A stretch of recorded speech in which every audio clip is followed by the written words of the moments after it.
Boa tarde, pessoal. Tudo certo? Eu sou o Bernardo, faço parte do Grupo Turing, o grupo de inteligência artificial da USP, e eu também estou aqui com o Eduardo. Olá, boa tarde, pessoal. Meu nome é Eduardo. Caso você não conheça o Grupo Turing, a gente é um grupo de estudantes da USP e que nosso foco é estudar, aplicar e disseminar assuntos nos campos de inteligência artificial, data science e machine learning. A gente queria, primeiramente, agradecer a todo mundo que disponibilizou um horário aí para assistir nosso evento e espero que vocês gostem. É nosso segundo workshop online, então fique livre para mandar qualquer tipo de feedback, comentário aí.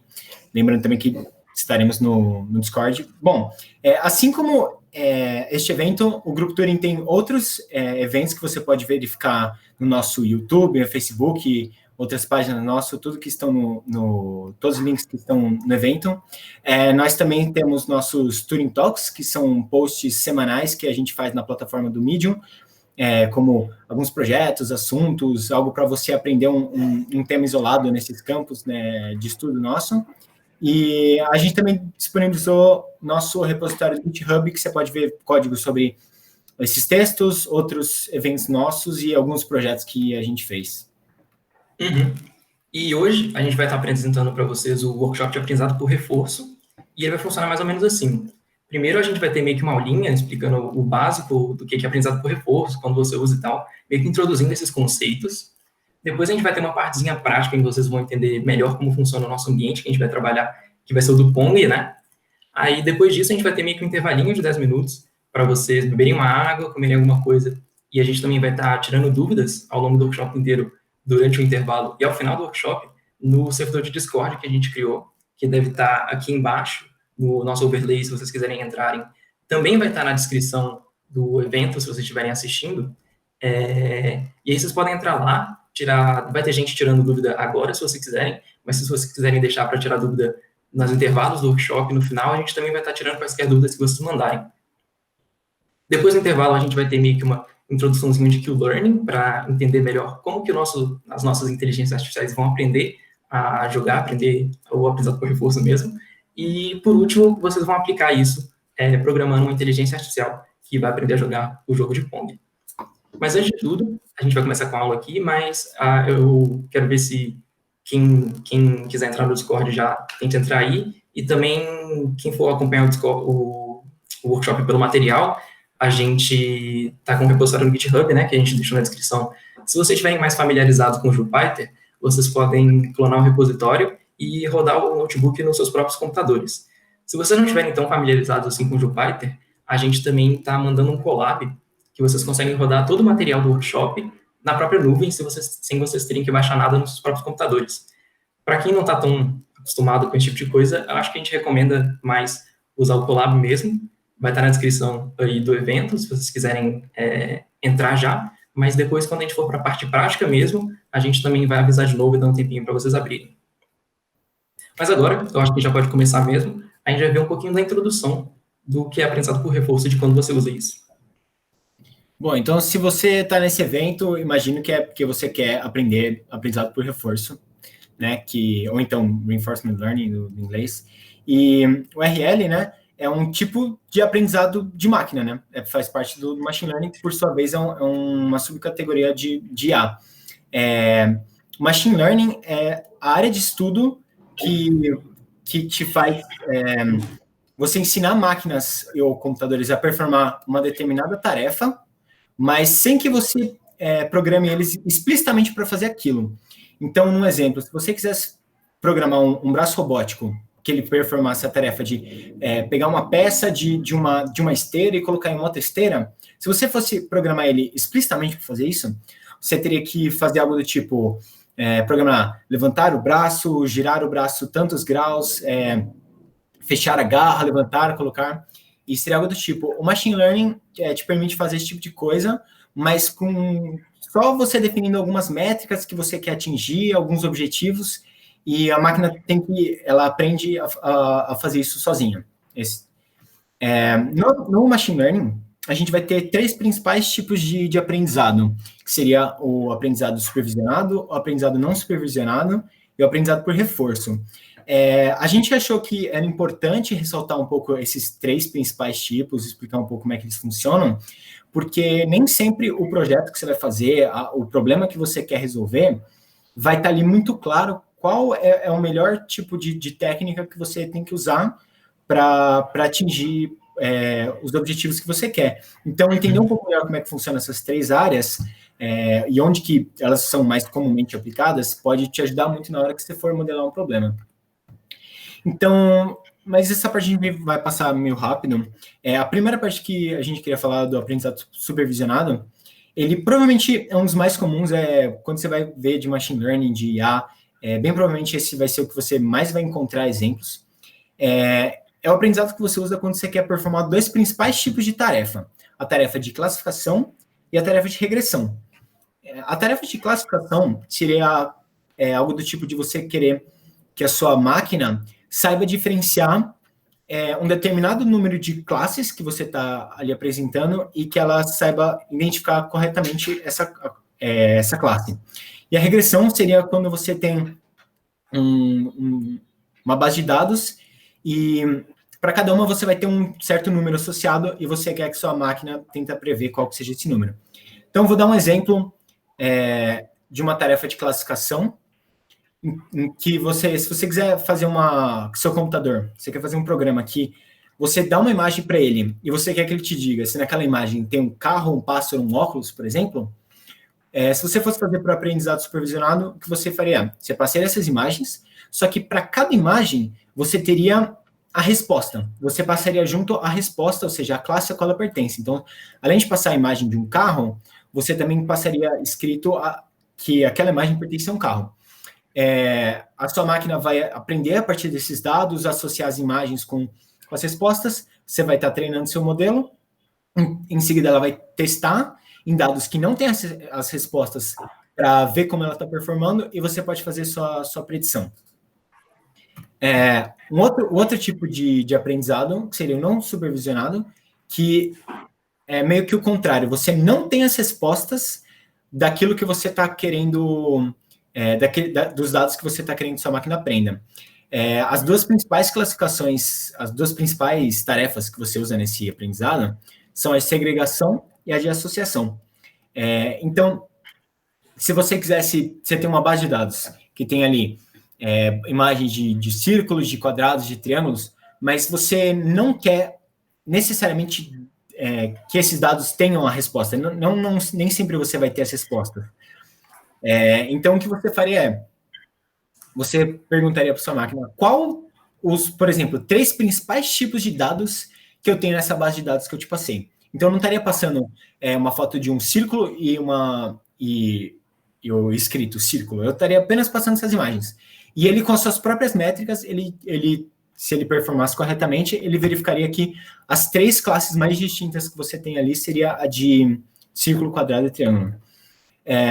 Um exemplo na prática que costuma se usar o aprendizado não supervisionado é na segmentação de clientes. Então, quando uma loja quer estudar quais são os tipos de clientes que fazem compras nessa loja, você não vai saber exatamente como que é esse cliente que você está querendo estudar. É isso que você quer saber. Então, você teria sua base de dados de clientes e sua máquina, com as próprias métricas dela, tentaria ver, por exemplo, se você pedisse que achasse os 5 tipos mais diferentes de clientes, ela, com as próprias métricas, tentaria identificar esses 5 tipos. Uhum. E, por último, a gente tem o aprendizado por reforço, que é o aprendizado que a gente vai focar hoje nesse workshop. Ele é bem interessante, porque ele é muito parecido com a forma como nós humanos aprendemos a fazer tarefas. Ele é basicamente um aprendizado por tentativa e erro. Ou seja, a nossa máquina, ela vai experimentar várias ações diferentes, ela vai receber um feedback disso. Então, por exemplo, ela vai tentar fazer alguma coisa, ela vai perceber se aquilo que ela fez foi bom ou ruim. Se isso foi bom, ela vai tentar fazer aquilo de novo. Se foi ruim, ela não vai tentar fazer mais aquilo de novo. E o grande objetivo das nossas inteligências artificiais, do aprendizado por reforço, é maximizar as performances delas. Como assim? Elas meio que querem conseguir a maior quantidade de feedback positivo. Então, se elas tentarem alguma ação que elas sabem que dá muito resultado positivo, elas vão ficar sempre tentando essa mesma ação. E a gente consegue entender isso bem simplesmente com esse exemplo aqui que a gente até botou a foto, que é de quando a gente quer ensinar alguma coisa para um cachorro. Se a gente quer ensinar, por exemplo, o cachorro a sentar, a gente pode dar para ele um biscoitinho toda vez que ele senta. Aí o cachorro já vai saber, nossa, toda vez que eu sento, meu dono me dá um biscoitinho. Então eu tenho que sentar mais vezes para conseguir mais biscoito, porque o que o nosso cachorro está querendo é maximizar a quantidade de biscoito que ele recebe. E assim a gente consegue ensinar o nosso cachorro, o nosso pet, a fazer vários tipos de tarefas diferentes. Então, onde que se vê que usar aprendizado por reforço costuma dar bons resultados? Onde que o pessoal está estudando mais e vê que RL é uma técnica boa? Um dos principais exemplos seria a robótica. Então, um exemplo em particular que eu vou usar para explicar é que se notou que tem resultados muito bons, às vezes até melhor de quando você usa técnicas como controle clássico, controle moderno, você consegue resultados muito bons, seria o de controle de drones. A ideia por trás disso vem assim, vamos supor que você tem um acelerômetro, um monte de sensores no seu drone, que você consegue dizer, por exemplo, a inclinação, a velocidade dele, e então você modelaria esse problema da seguinte forma, cada vez que seu drone está muito inclinado, ou que ele está caindo, está ficando de ponta cabeça, ou que você mandou ele chegar até um determinado lugar e ele não conseguiu, você vai estar dando ali um feedback negativo para ele para ele entender que ele estava fazendo essa tarefa de uma forma errônea. E quando ele chega no ponto que você mandou, quando ele está bem estável, quando ele consegue ficar parado, por exemplo, você daria um feedback positivo para ele entender que essas ações levam ele a cumprir o objetivo que você quer. Um outro exemplo, voltando no exemplo ali do braço robótico, seria a de automação dentro da robótica.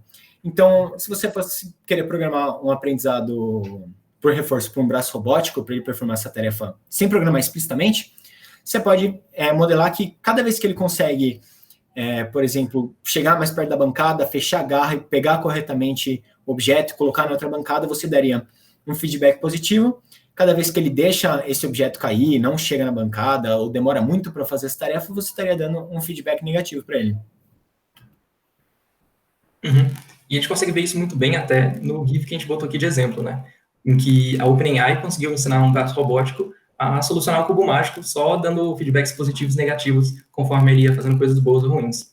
E só um complemento, por que fazer isso na robótica a gente vê que traz ótimos resultados? Porque a gente não sabe, não tem como, então a gente não sabe ainda muito bem como fazer, por exemplo, com aprendizado supervisionado, em que você, por exemplo, daria uma foto de um drone voando, um vídeo de um drone voando corretamente, a gente não sabe direito ainda como passar esse comportamento para um drone performar, sendo que é mais fácil intuitivamente de você performar com esse jeito de feedbacks. Uhum. E outro exemplo bem clássico que a gente usa aprendizado por reforço, né, em jogos, que até é o exemplo que a gente vai fazer hoje com o Pong, e esses jogos vão desde, sei lá, jogos de tabuleiro, como xadrez e Go, que até tem o AlphaGo que conseguiu ganhar do maior jogador de Go do mundo, até jogos virtuais mesmo. A gente colocou aqui o Mario, que a gente mesmo do Grupo Turing conseguiu fazer uma inteligência artificial que aprende a jogar pelo menos a primeira fase do Mario, ele conseguiu chegar até o final, foi bem legal. E até jogos, por exemplo, como StarCraft e Dota, que também deram muito certo quando algumas empresas tentaram fazer.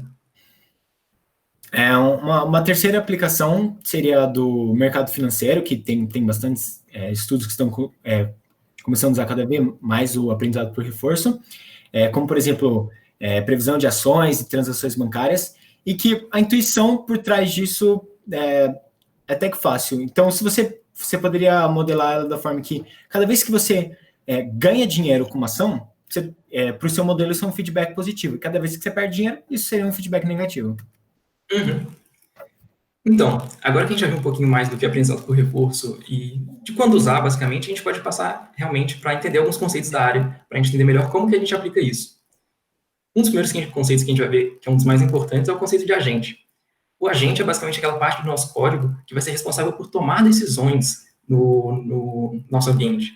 Como assim? O agente é aquele cara que vai experimentando várias coisas, recebendo feedback e descobrindo com o tempo, com o que ele recebe, quais as melhores ações a se tomar. Então, se ele recebe um feedback positivo para uma determinada ação, ele sabe que ele deve tomar aquilo de novo. E se ele receber um feedback negativo para uma ação, ele vai saber que ele não deve tomar aquela ação de novo.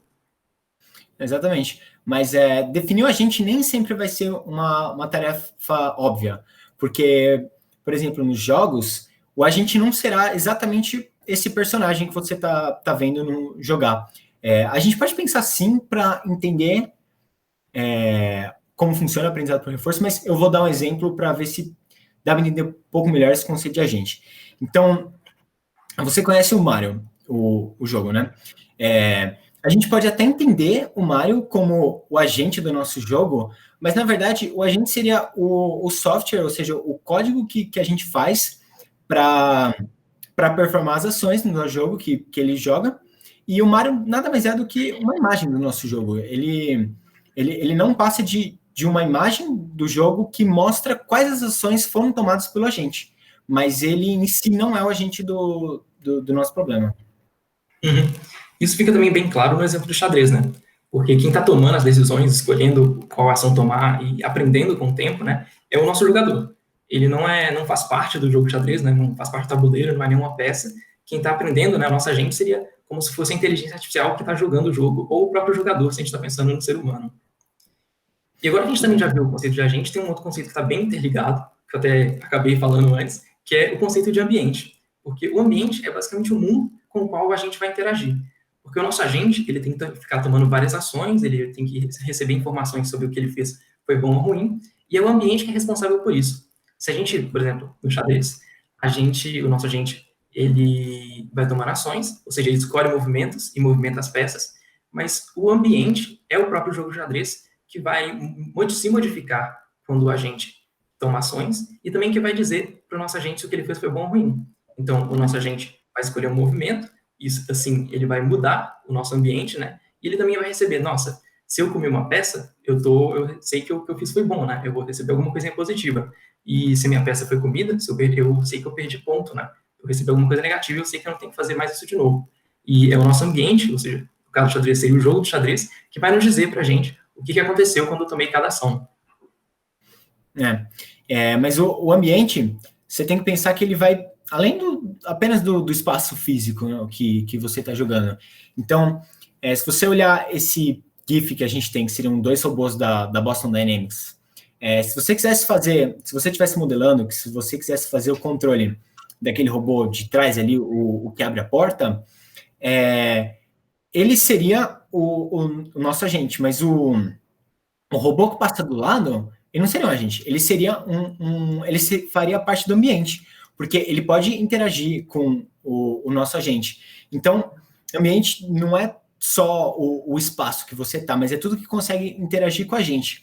É até, às vezes, um pouco mais difícil de entender que isso, porque, nesse caso, até as pernas e o braço do nosso robô ali que abre a porta, eles fariam parte do nosso ambiente, porque o nosso agente não consegue controlar exatamente 100% como vai estar as pernas e os braços desse robô.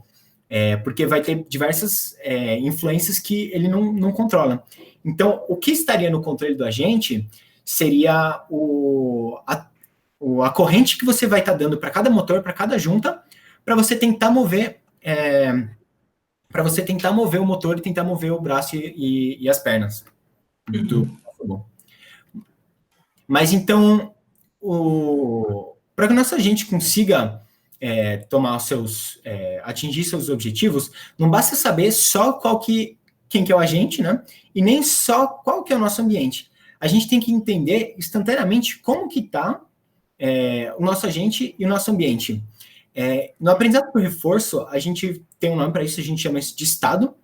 Basicamente, é a descrição instantânea de como que você consegue descrever o nosso agente e o nosso ambiente. Vai ser a partir desse estado, dessas configurações, que o nosso agente tem que olhar para decidir quais ações que ele vai tomar. Uhum. Isso também fica um pouco mais claro quando a gente pega o exemplo do xadrez, né? A gente sabe que tem várias configurações diferentes para o nosso tabuleiro, e com base em cada configuração diferente, a gente sabe que a gente tem que tomar um movimento diferente. Então, essas diferentes configurações são os diferentes estados do nosso jogo de xadrez. E o nosso agente tem que saber reconhecer qual estado é qual e saber o que ele tem que fazer em cada estado. Mas, bom, uma das partes mais importantes também do aprendizado por reforço é entender melhor o seu ambiente, porque nem todos os ambientes são iguais. Existem, por exemplo, algumas divisões dos ambientes parcialmente observáveis e os ambientes totalmente observáveis. Os ambientes parcialmente observáveis são aqueles que não fornecem uma informação completa do seu estado. Como assim? Isso fica bem claro nesse GIF aqui, né, do Age of Empires, em que a gente tem um construtor, e ele só consegue enxergar aquilo que está imediatamente perto dele.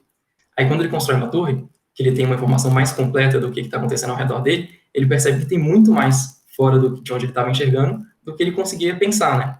E isso, às vezes, que acaba sendo um problema no aprendizado por reforço, né? Você não consegue saber tudo o que está acontecendo no ambiente, em muitos casos. Então, o nosso agente tem que meio que intuir o que ele tem que fazer, ou tentando predizer o que está fora de onde ele consegue enxergar, ou só meio que tentando agir só com base no que ele consegue ver. E isso acaba sendo acontecendo em vários casos, né? Os exemplos que a gente botou aqui são jogos de estratégia, como o Dota aqui, que realmente já fizeram um agente que jogava Dota que deu muito certo, mas também no exemplo do carro autônomo, porque o carro autônomo ele não tem uma câmera de 360 graus para saber tudo o que está acontecendo ao redor dele. Ele só consegue agir com base naquilo que ele consegue enxergar. Então ele meio que tem que intuir o que ele tem que fazer só com base naquela informação limitada que ele tem.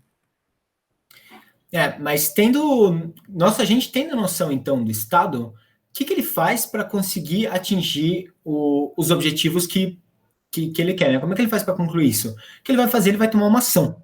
Ação no aprendizado por reforço vai ser o nome como o nosso agente faz para interagir com o ambiente em questão. Se você for pensar nesse exemplo do xadrez, que você deve estar cansado já, isso seria nada mais do que um movimento.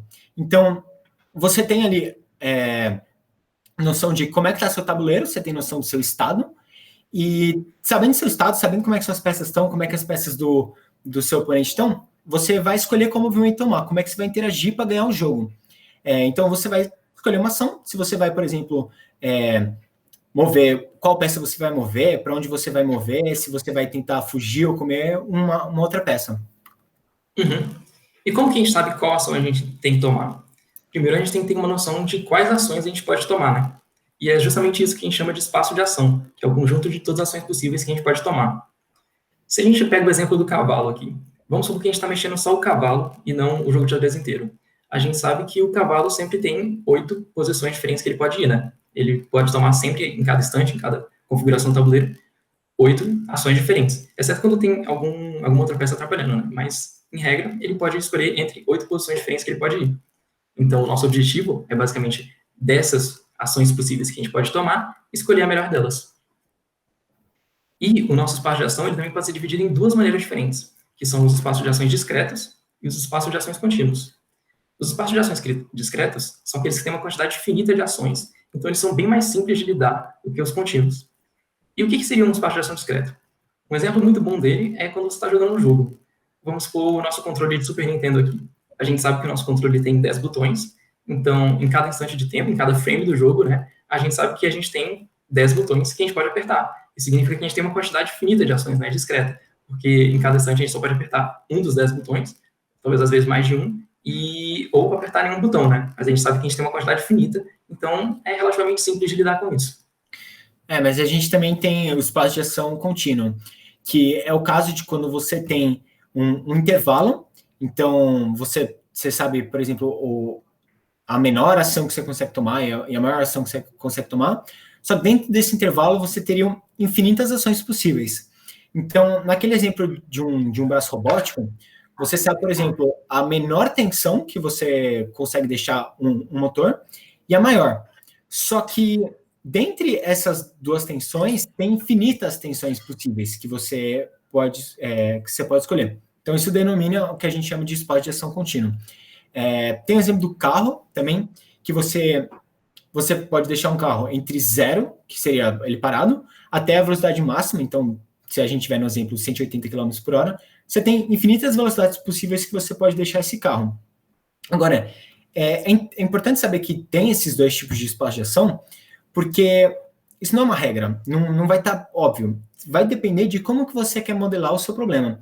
Então, eu posso modelar um carro que ele tem como espaço de ação ir para frente, para a direita, para a esquerda, para trás, ou ficar parado, com uma velocidade constante, então seria um espaço de ação discreto, mas a gente também tem um caso que, para cada uma dessas ações, você pode escolher infinitas velocidades possíveis, e que daí configura um espaço de ação contínuo. Vai depender totalmente de como que você quer modelar o seu problema. Mas agora, dentro do espaço de ação, nosso agente precisa saber se a ação que ele escolheu foi uma ação boa ou não, se é uma ação que vai fazer com que ele chegue mais perto de cumprir o seu objetivo, ou se ele só está cada vez mais longe disso. Ele faz isso tomando uma ação, e o ambiente vai dar um feedback para ele de quão bom foi aquela ação ou não. Isso se chama uma recompensa, que é o jeito que o ambiente vai descrever qual foi a efetividade da ação tomada por um agente. A gente vai ter 3 casos que essa recompensa pode ser positiva, negativa ou nula. Então, se você estivesse programando um agente para um jogo que o seu objetivo fosse matar um vilão, cada vez que você dá um golpe no vilão, você receberia um feedback positivo. Quando você mata esse vilão, de repente você ganha um feedback maior ainda, mais positivo ainda. E cada vez que você toma um golpe ou que você perde o jogo, você estaria recebendo do ambiente um feedback negativo. Agora, pode ser que você modele isso de um jeito de que, quando o seu agente está parado, não está performando nenhuma ação, ou só está cobrindo o ambiente por aí, isso seria uma recompensa nula, por exemplo. Uhum. E como nosso grande objetivo no aprendizado por reforço é fazer com que o nosso agente maximize a quantidade de recompensa que ele recebe, é bem importante que a gente entenda como que são as nossas recompensas, ou que pelo menos a gente faça com que as recompensas representem bem o nosso problema. Então, por exemplo, se a gente quer treinar um time de futebol e a gente quer que ele seja bem agressivo, a gente pode dar uma recompensa maior para cada gol que ele faz do que para cada gol que ele toma. Então, se a gente der uma recompensa de +2 para cada gol que ele fizer e uma recompensa de -1 para cada gol que ele tomar, o nosso time vai aprender que fazer um gol é melhor do que tentar evitar tomar um gol. Então, ele vai jogar bem mais agressivamente do que se a gente desse recompensas iguais para os dois. Se a gente quiser fazer o contrário, por exemplo, a gente pode desincentivar as faltas no nosso time, dando uma recompensa negativa para toda vez que ele faz uma falta. Assim, o nosso time vai tentar jogar menos agressivamente. E, bom, como eu tinha falado, o nosso grande objetivo no aprendizado por reforço é que nosso agente maximize a sua soma de recompensas, né? Essa soma de todas as recompensas é o que a gente chama de retorno.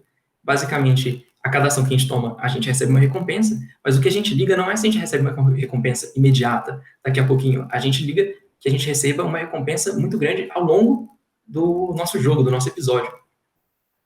Então, e do mesmo jeito que uma recompensa seria equivalente aos pontos do jogo enquanto você está jogando, o retorno vai ser equivalente ali ao score total, ou seja, como que você consegue descrever como é que foi todas as recompensas que você ganhou ao longo do jogo.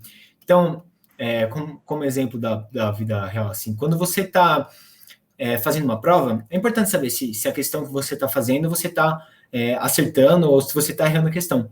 Só que, meio que no final das contas, o que vai importar mais é se você passou ou não na prova, ou seja, como que você consegue descrever quantas questões você acertou e quantas questões você errou. No aprendizado por reforço, a gente vai descrever esse retorno, a gente vai dar o nome dele de G de T, e em que o Tzinho, esse índice T, vai dizer qual que é um instante a partir do qual a gente vai calcular o retorno. Então, se a gente chamar de R a recompensa que a gente ganha a cada instante, então no índice ali estaria o instante que você ganha essa recompensa, nosso retorno vai ser a soma dessas recompensas a partir do instante do qual a gente começou a calcular o retorno. Uhum.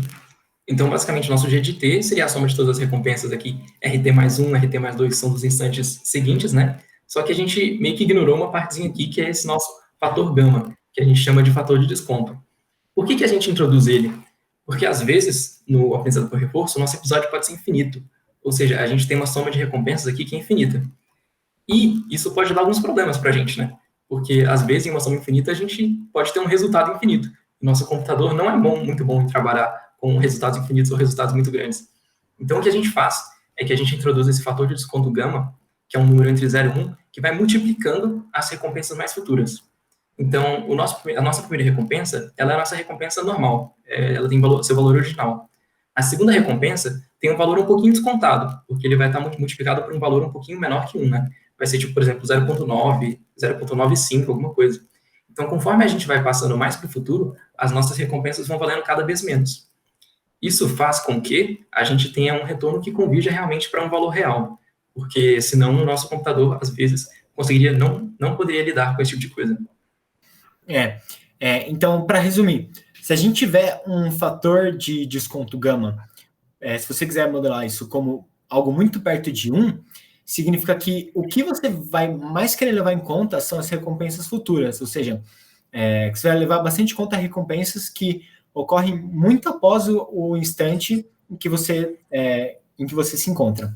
Agora, se você modelar esse gama muito perto de 0, significa que o que você mais vai estar priorizando são as recompensas mais próximas do instante em que você tomou essa ação que você começou a calcular.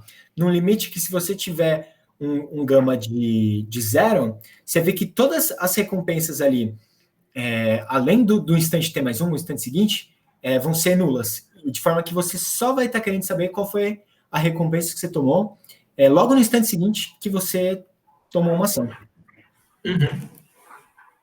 Agora, sabendo todos esses conceitos de retorno, de ação, a gente consegue dizer como que nosso agente vai escolher as ações do Estado a partir de todos esses conceitos.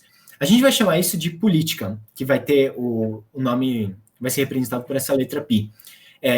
A política vai ser como que a gente consegue modelar, como que a gente consegue descrever qual ação que o nosso agente vai tomar com base no estado em que ele se encontra.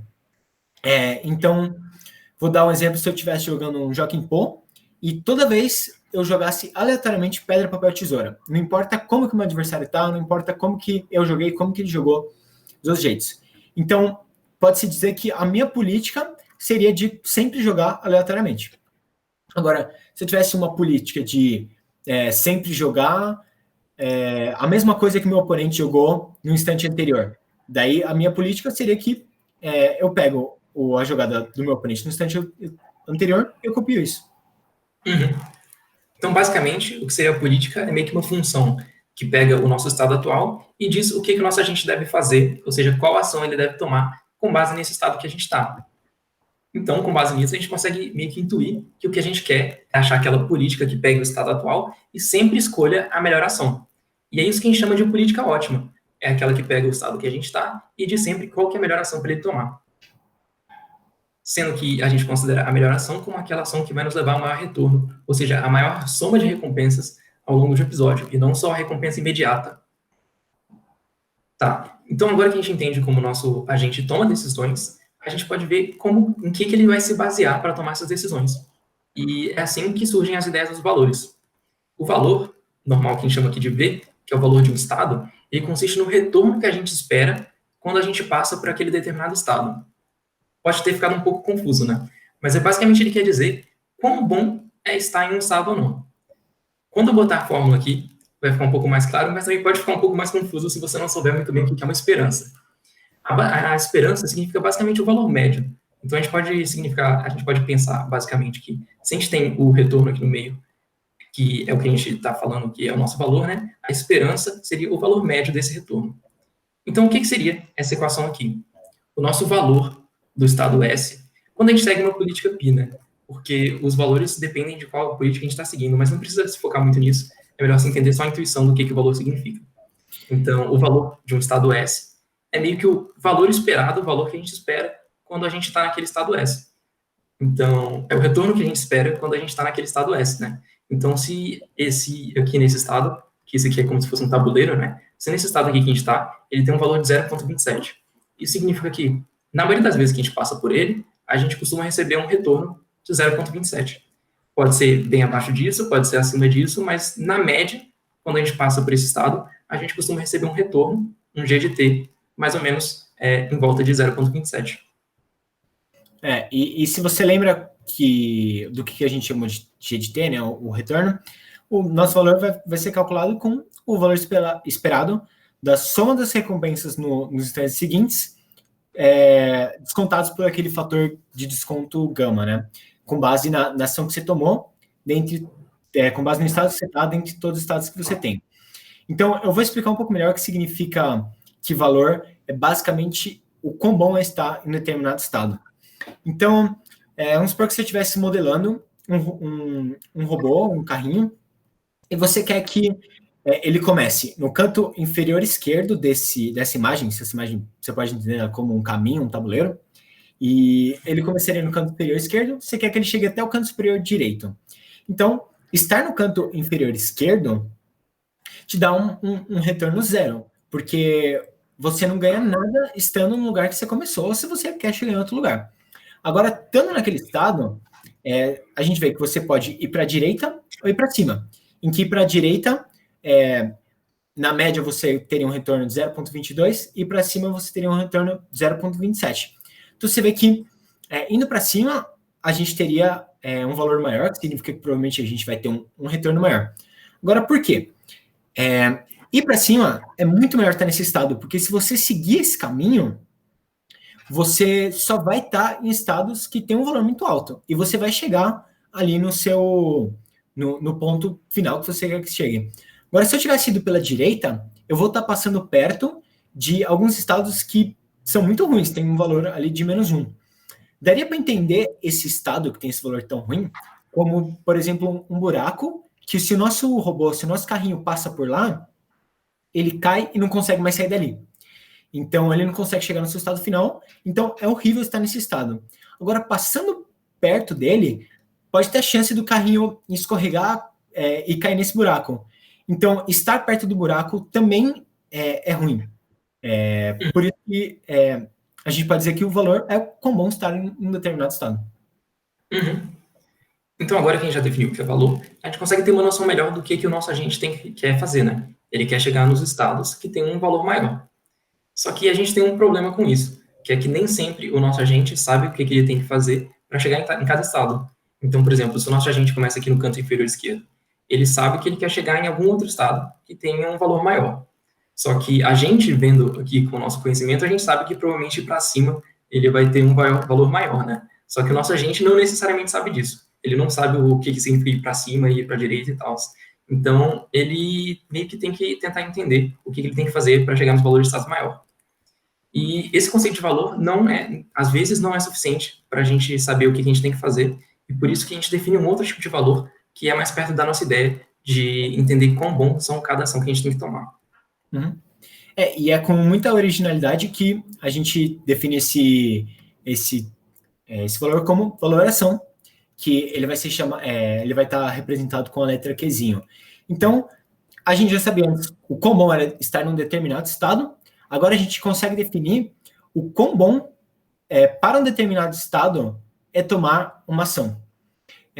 Então, a gente vai equacionar isso como essa equação em que o Qzinho ele vai ter como parâmetros o estado que você está e a ação que você tomou.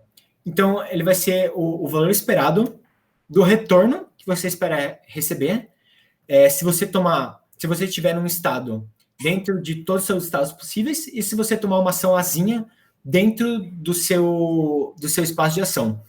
E a gente vê que o Qzinho e o E do valor esperado tem esse índice π, porque significa que a gente sempre vai estar calculando isso seguindo uma determinada política.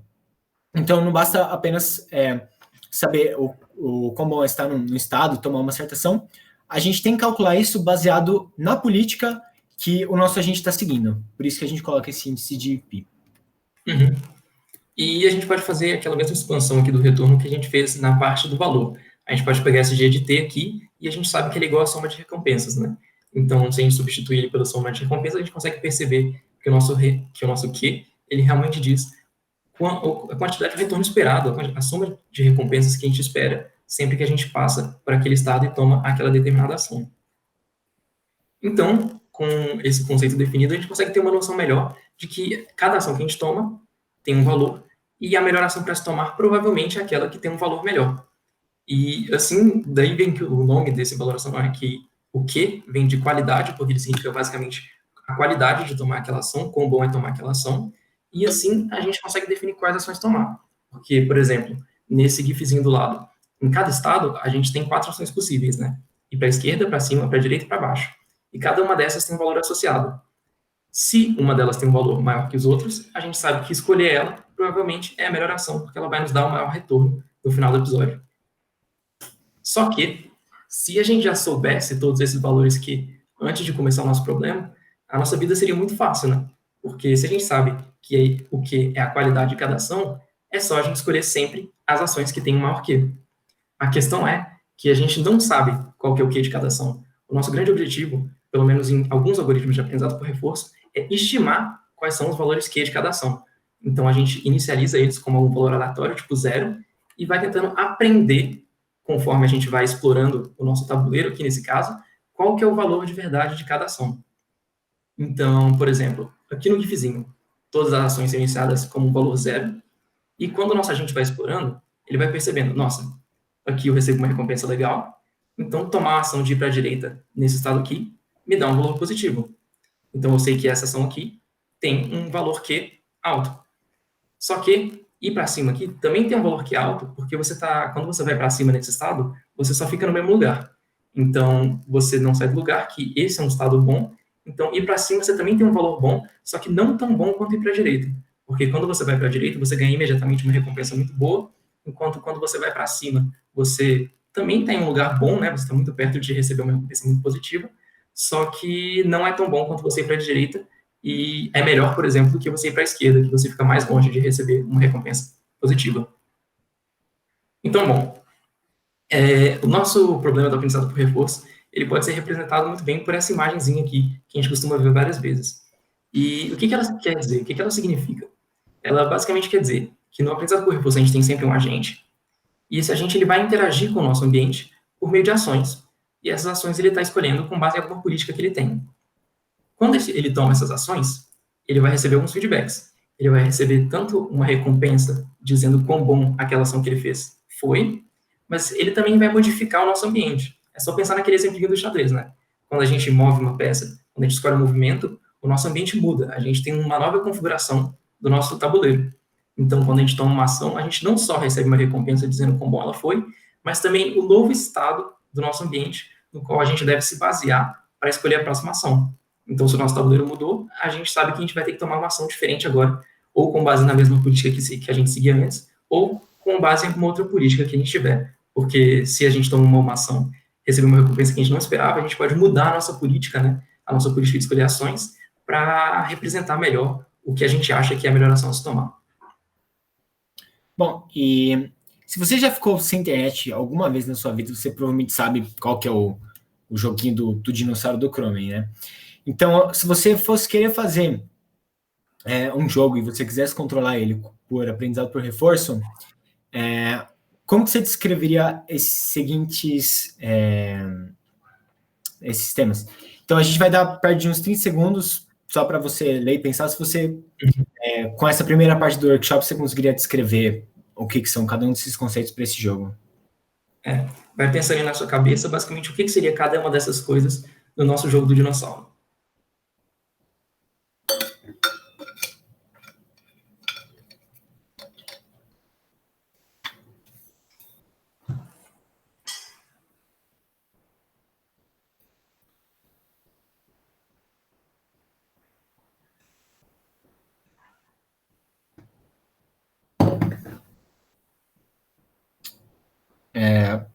Bom, então deu perto de uns 30 segundos aí.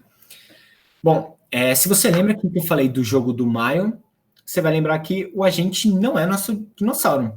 Nosso agente vai ser o código que você vai escrever, que vai tomar as decisões e que vai ser representado pelo dinossauro, mas o dinossauro não é nosso agente. O nosso ambiente, você poderia descrever ele como o jogo inteiro. O jogo inteiro é o seu ambiente, tudo que você tá vendo aí, tudo que você tá interagindo vai ser o seu ambiente nesse caso. Uma ação seria, por exemplo, igual no GIF, seria pular, que seria uma das 3 ações que eu consigo enxergar do espaço de ação, que seria você pular, você abaixar ou você só ficar parado, não tomar nenhuma ação. Então seria um espaço de ação discreto também, né? E o estado, 2 jeitos que acho que daria para você descrever o estado, que seria qual que é a distância qual que é a distância do próximo obstáculo que o seu dinossauro tá, e também a altura que ele está em relação ao chão ali. Ou então o seu estado você também conseguiria descrever como um frame do vídeo, um frame do jogo. Então, se você pegar, tirar uma foto num determinado instante do seu jogo, você pode descrever seu estado a partir disso. A gente viu um monte de tema aí nessa parte de introdução do workshop, mas é porque são alguns nomes que a gente vai usar bastante hoje, que é importante para você continuar estudando esse tema. Mas agora a gente vai passar um pouquinho para a parte de como que a gente interage com o ambiente usando o Python. Então, tente abrir os seus notebooks ou ficar com tela dividida e tentar acompanhar. Uhum. Então, aqui eu estou abrindo o nosso notebook no Colab. Então, eu vou repetir. Se você já tem um pouco mais de familiaridade com o Jupyter, você pode pegar o nosso código no nosso próprio GitHub, clonar e rodar no seu próprio computador. Se você não tiver tanta familiaridade assim, a gente recomenda que você roda aqui no Colab, e vocês conseguem rodar tudo na nuvem, sem precisar baixar nada, fica bem mais fácil. E é onde a gente vai fazer também, porque é onde eu imagino que a maioria das pessoas vai usar. Então, o link aqui para o nosso notebook do Colab vai estar na descrição. É legal vocês darem uma abrida aqui agora. Tipo, a gente vai explicar algumas coisinhas antes, mas daqui a pouco a gente já vai para uma parte prática. E como o Edu falou, se vocês quiserem acompanhar o workshop e codar ao mesmo tempo, vocês podem fazer uma tela dividida aí e botar o Colab de um lado e a live do outro, para vocês poderem codar ao mesmo tempo que a gente. Mas relaxa que a gente vai dar um tempinho aí para vocês programarem vocês mesmos as coisas. E sempre que a gente for dar alguma parte prática, vocês também podem tirar dúvida lá no nosso Discord, onde vai ter sempre gente online, vocês podem mandar dúvida no chat ou no chat de voz. Lembrando que o link do Discord está aqui embaixo no overlay ou na descrição do evento. Mas acho que era isso de avisos aqui para dar antes de entrar nessa parte prática. Abram o notebook e aqui a gente já vai começar um pouquinho a explicar as coisas mesmo. Antes de qualquer coisa, aqui vocês vão ter que rodar essa célula, tanto se vocês estiverem no Colab quanto nos seus próprios computadores, para baixar o nosso ambiente do Pong, né? Porque foi a gente mesmo que criou, então vocês vão ter que baixar ele. Aí se vocês estiverem no Colab, é tudo na nuvem, então vocês não vão estar baixando nada nos seus computadores. Tá. Aí agora que a gente baixou aqui, a gente pode passar para a parte de entender o que a gente vai fazer mesmo. Porque como o nosso objetivo é criar uma inteligência artificial que aprende a jogar o Pong, a gente primeiro tem que entender qual que é o nosso problema do Pong. E o Pong é um jogo clássico, né, antigo, que basicamente tenta simular entre aspas, uma partida de tênis. A gente tem um jogador de um lado, um jogador do outro, cada um deles com uma raquete, e eles tentam rebater a bola de forma que o outro tente não pegar. Então, se o nosso agente, o jogador que a gente está tentando controlar, for o da esquerda, a gente sabe que ele tem que rebater sempre a bola para tentar jogar ela para o campo inimigo sem que o oponente consiga rebater ela. E quando você for ter uma aplicação de aprendizado por reforço, como vai ser o nosso caso aqui, às vezes pode ser uma aplicação física, pode ser uma aplicação de jogo mesmo. O que geralmente você vai fazer você vai ter que ter um ambiente que você consegue simular como é que é essa aplicação para que o seu código possa tomar ações, receber as recompensas e tentar ir aprendendo com isso. Então, nesse caso do aprendizado por reforço, a gente tem uma biblioteca em Python que ajuda bastante a gente nisso, que ela chama Gin. Ela é da OpenAI, que é uma empresa do Elon Musk, e o que ela faz ela tem diversos códigos de diversas simulações de alguns problemas que você consegue facilmente interagir com o ambiente por meio de um código que você escreveu e o seu agente aprender com isso. Então, agora, se você quiser usar o GIN no seu notebook, você vai querer fazer isso, você usa essa célula de import GIN para avisar o notebook que você vai estar querendo usar essa biblioteca. E se deu tudo certo ali na instalação do nosso pip install na célula ali em cima, você vai ter o GIN e essa parte aí não vai dar nenhum problema. Uhum. Então, basicamente, o GIN é uma biblioteca que vai fornecer para a gente vários ambientes para a gente conseguir brincar um pouquinho, né? Mas a gente já sabe o que é um ambiente, a gente precisa entender como que funciona esses ambientes do GIN. Os ambientes do Gin são basicamente classes que ele tem lá dentro, em que a gente vai instanciar elas como objetos. Não se preocupe se você não entender muito bem isso, mas a gente vai basicamente colocá-las em uma variável e a gente vai interagir com essa variável por meio de vários métodos, várias funções diferentes. Antes de tudo, a gente costuma rodar um gin.make, um gin.make, que isso cria para a gente o nosso ambiente. Então, a gente guarda ele em uma variável. E depois disso, a gente vai interagir com o nosso ambiente por meio de vários métodos diferentes. Os 4 principais que a gente vai usar bastante hoje são o reset, que a gente costuma rodar toda vez depois que a gente cria o nosso ambiente. Ele reseta o nosso ambiente para o estado inicial e ele retorna para a gente qual que foi esse estado, para a gente saber mais ou menos onde que a gente está, né? Qual que é o estado inicial. Depois de resetar, sabendo o primeiro estado, a gente pode escolher tomar uma ação. Aí, esse método step, que recebe como parâmetro a ação que a gente quer tomar, ele executa essa ação que a gente escolheu, e depois disso, ele retorna para a gente tanto o estado, o próximo estado depois de tomar aquela ação, a recompensa que a gente recebeu, ou seja, quão efetiva foi aquela ação, e ele também diz para a gente uma flag, uma variávelzinha que vai dizer se o episódio acabou ou não, para a gente ter uma noção se o nosso jogo de Pong acabou ou não. E, por último, a gente tem esses 2 outros métodos mais simples, que são o render, que basicamente renderiza o nosso ambiente, e o close, que a gente roda depois de tudo, que ele fecha o nosso ambiente. Então, a gente vai ver agora como é que você faz, como é que é um modelo que vai ser quase sempre igual, para interagir com o ambiente no Gin, né? Se você entender esse modelo, fica muito mais fácil de se interagir e de fazer o seu ambiente, seu agente aprender a partir dele. Então, igual o Bernardo falou, a primeira coisa que a gente vai fazer é atribuir uma variável para o nosso ambiente. Aqui a gente vai ter uns nomes em português, os nomes em inglês. Então, se você fez o fork do GitHub há bastante tempo atrás, a gente mudou alguns nomes de variáveis, de passar português para o inglês, porque tem alguns que você sempre vai encontrar assim em inglês, então a gente preferiu seguir isso, que no caso a gente cria um ambiente e dá o nome dessa variável de env, de environment, né? Então você faz que env é igual, você vai fazer o gin.make, e o que esse método vai receber de parâmetro é uma string que contém o nome do seu ambiente.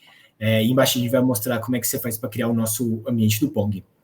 Em seguida, você tem que resetar, você tem que inicializar o seu ambiente.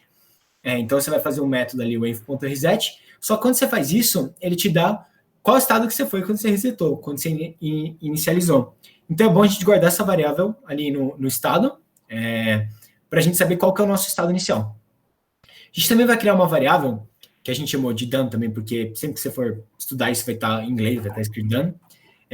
Você inicializa essa variável como false, e o que você vai fazer, o que essa variável vai te dizer é se o jogo, se a sua aplicação terminou ou não. Então, a gente vai usar ela para fazer um loop, para a gente ficar interagindo com o nosso ambiente até acabar. Então, a gente faz um while not done, e dentro desse loop, a gente vai interagir com o ambiente. Então, a gente pode usar o método o env.render, que é opcional. É só se você quiser ver, se você quiser ter uma forma visual de como que seu agente está interagindo no ambiente. A gente toma uma ação, que a gente vai começar fazendo ação aleatória, mas porque a gente ainda não sabe como fazer para nosso agente aprender as ações. Então, a gente fala ação igual a algum método, né, nesse caso aleatório. E você toma essa ação no ambiente, fazendo env.step e colocando de parâmetro, de argumento a ação. E que, igual o Bernardo falou, ela vai te devolver para qual estado você foi, depois de tomar essa ação, qual recompensa você ganhou por tomar essa ação, o done, ou seja, se acabou ou não seu jogo, e o info vai conter algumas outras informações que talvez que em outras aplicações isso é útil, no nosso Pong de hoje a gente não vai usar isso. Depois, no fim, você faz um env.close para de interagir com o ambiente. Uhum. E aqui, se você estiver no Colab, as coisas funcionam um pouquinho diferentes, porque se você estiver no seu próprio computador no Jupyter, vai ser igual você faz normalmente, porque você vai conseguir renderizar o seu jogo no seu próprio computador. Vai aparecer uma janelinha lá com ele rodando, bem bonitinho. Se você estiver no Colab, a gente está rodando todo o código na nuvem, né? Então, a gente não consegue renderizar isso no seu computador. Então, o que a gente faz aqui, a gente faz meio que uma gambiarra para ele gravar cada frame do nosso ambiente, quando a gente escolhe uma ação, e depois a gente roda um vídeo disso funcionando. Então, se você tiver no Colab, você vai conseguir ver o seu agente funcionando, só que não vai ser, tipo, aparecer na tela, você vai conseguir ver um vídeo dele funcionando. Aí, para isso, a gente faz umas mudancinhas aqui, se você estiver fora do Colab, não precisa se preocupar com isso, mas basicamente a gente vai iniciar a renderização com essa função aqui, depois a gente vai salvar uma frame do nosso ambiente. Não precisa entender como é que essas funções funcionam, a gente criou elas aqui, só que vocês não precisam entender, é uma coisa bem específica só para fazer as coisas funcionarem no Colab. Aí a gente usa esse salvar frame em vez do render, e por último a gente vai fazer um termina a renderização, que vai mostrar o videozinho dele funcionando bonitinho. Aí se você estiver no Colab, vocês vão ter que rodar isso daqui, mas não precisa entender nada disso aqui, é só meio que para fazer o videozinho funcionar. Tá, aí agora a gente consegue passar para o nosso ambiente mesmo, para o ambiente do Pong. A gente falou que a gente cria o nosso ambiente com esse dim.make, e a gente passa como parâmetro para ele uma string que é o nome do nosso ambiente. E esse nome do nosso ambiente é meio chatinho aqui, porque a gente está seguindo meio que a convenção do dim. Ele é TuringEnves, PongEasy V0. Mas aí, isso aqui já vai estar pronto no seu notebook, então não precisa decorar nem nada, a gente vai deixar certinho. A gente vai criar esse ambiente, guardar nessa variável env, e vai fazer um seed aqui, não precisa entender muito isso, mas ele basicamente cria uma versão que sempre vai ser igual, para a gente sempre ter o mesmo resultado. Aí, também aqui a gente tem uma imagenzinha legal do nosso ambiente, é assim que você vai ver o vídeo ou renderizar no seu computador. Aqui, o nosso agente vai ficar da esquerda, o oponente vai ficar na direita, e a bolinha aqui quadrada bonitinha é o que a gente vai ficar rebatendo. Bom, então vamos entender como é que a gente modelou nosso jogo de Pong para a gente conseguir interagir com ele mais fácil e a gente aprender. Como que a gente modelou o espaço de observação? Isso é algo que você vai pegar a prática quando você for fazer do DIN, de tentar ler a documentação e tentar entender como é que todas essas coisas estão definidas. Aqui a gente vai passar para vocês. Nosso espaço de observação, ou seja, como é que a gente está, como é que está nosso estado, a gente definiu como sendo um vetor com duas dimensões ali, com uma dimensão vai ter dois índices.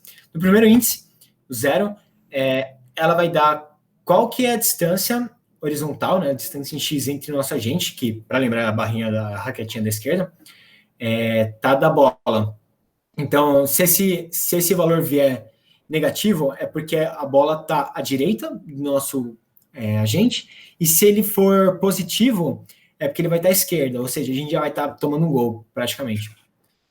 O segundo índice, o índice 1, vai ser a distância vertical, ou seja, a distância em y entre a bola e o agente. Então, só para a gente ver como é que vai vir aqui no Python, a gente pode rodar o env, né, como a gente chama o nosso ambiente. A gente pega o método .observationSpace e a gente faz o .sample, que é para pegar uma amostra aleatória do nosso espaço de observação. Então, a gente veio aí um vetor com dois índices. Primeiro, então, esse 210, porque vai estar... a gente já vai estar tomando um gol, e vai estar à esquerda ali, e o 294 é que a distância em y tá uma diferença de 294 pixels do nosso agente. Uhum. E se a gente entendeu como funciona o nosso estado, a gente também precisa entender quais são as ações que a gente pode tomar, né? O nosso espaço de ação que a gente falou antes. No Pong isso fica bem simples, né? A gente tem 3 ações possíveis. Ou a gente fica parado, ou a gente vai para baixo, ou a gente vai para cima. E cada uma dessas ações vai ser representada por um número diferente. Então, lembra daquele método step, que a gente passa uma ação como parâmetro? A ação vai ser basicamente um número. Então, quando a gente quiser ficar parado, a gente faz um env.step 0. Quando a gente quiser ir para baixo, a gente faz um env.step 1. E quando a gente quiser ir para cima, a gente faz um env.step 2. E aqui, da mesma forma que a gente fez com o espaço de observação, a gente pode pegar o nosso espaço de ação, que aqui a gente tem a nossa variável env com o ambiente.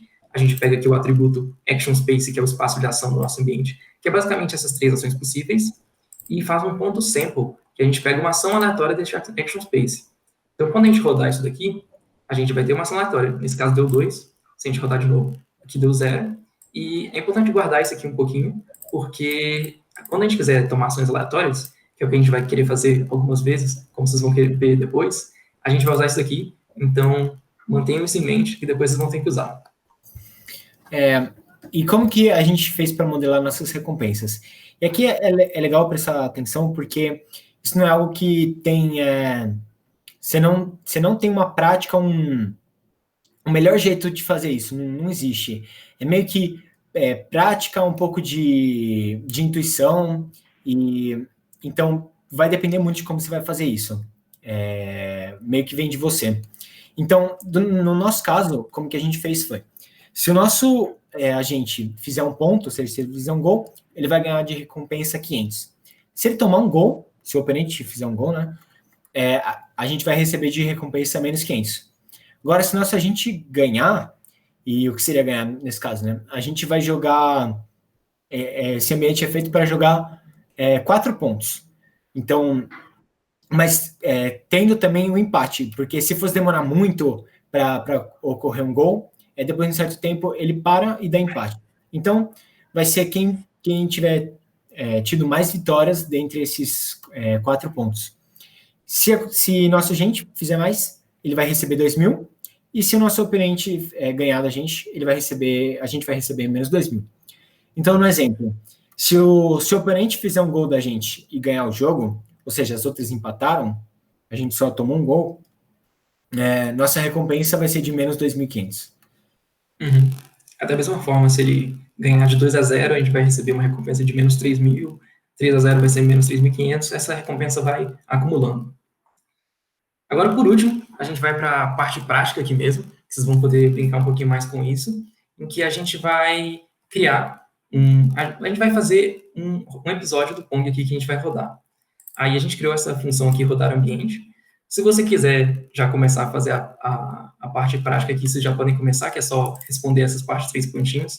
A gente começou fazendo esse exercício bem de boas mesmo, para vocês começarem a entender melhor como o time funciona, só responder esses 3 pontinhos aqui. Aí, mas qualquer coisa eu vou estar explicando aqui como funciona. Então, basicamente, o que a gente quer é criar essa função rodar ambiente que vai rodar um episódio do nosso jogo de Pong. A primeira coisa que a gente faz é criar o nosso ambiente, que é aquele nome chato lá que a gente já botou aqui pronto para vocês, que a gente vai guardar na nossa variável env, e a gente cria ele com o gin.make. Depois disso, se a gente tiver no Colab, a gente vai dar iniciar a renderização, mas se você não tiver, não precisa fazer. Aí a primeira coisa que vocês vão ter que fazer, vocês já podem fazer melhor aqui, vocês já podem começar fazendo nos seus próprios computadores. A primeira coisa que vocês vão ter que fazer é resetar o nosso ambiente e receber o nosso primeiro estado, o nosso estado inicial. Guardar ele na variável estado. Depois disso, a gente vai inicializar aquele done como false, né, e começar o nosso loop de treino, que é enquanto o nosso jogo não acabar, que é o done. A primeira coisa que vocês vão ter que fazer nesse loop é escolher uma ação aleatória, que foi o que a gente falou lá antes, vocês vão ter que lembrar, e a gente vai guardar essa ação na variável ação. Depois disso, a gente vai tomar essa ação que a gente escolheu no nosso ambiente, lembrando que a gente deixou até os métodos facinhos aqui para vocês conseguirem pegar rápido, e a gente quer tomar essa ação e receber as informações do próximo estado. Aí, assim, ele vai repetindo esse loop várias vezes, escolhendo uma ação, tomando uma ação, renderizando e atualizando o estado. Ele faz isso até o nosso jogo acabar. Por último, ele fecha o ambiente e vai rodar aqui um videozinho, no caso do Colab, do jogo funcionando. Se você tiver no seu próprio computador com o Jupyter, aí ele vai, quando você rodar, ele vai renderizar em tempo real para você ficar mais bonitinho. Então, aqui o que você tem que fazer é responder essas 3 partes aqui mesmo. A gente, como eu falei, se vocês conseguirem fazer uma divisão de tela aí, de botar a live de um lado e o exercício de outro, seria legal. Mas daqui a pouquinho a gente vai estar respondendo aqui o que você tem que fazer. Que esse inicinho é bem de boas mesmo.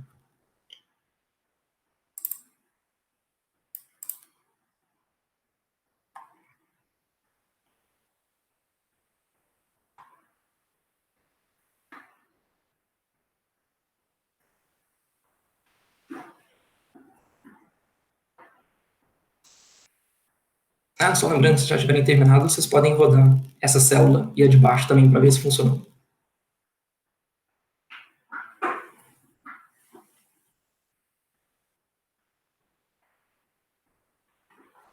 Se vocês tiverem quaisquer dúvidas, também podem falar lá no Discord, que deve ter um tanto de gente lá para tirar a dúvida de vocês.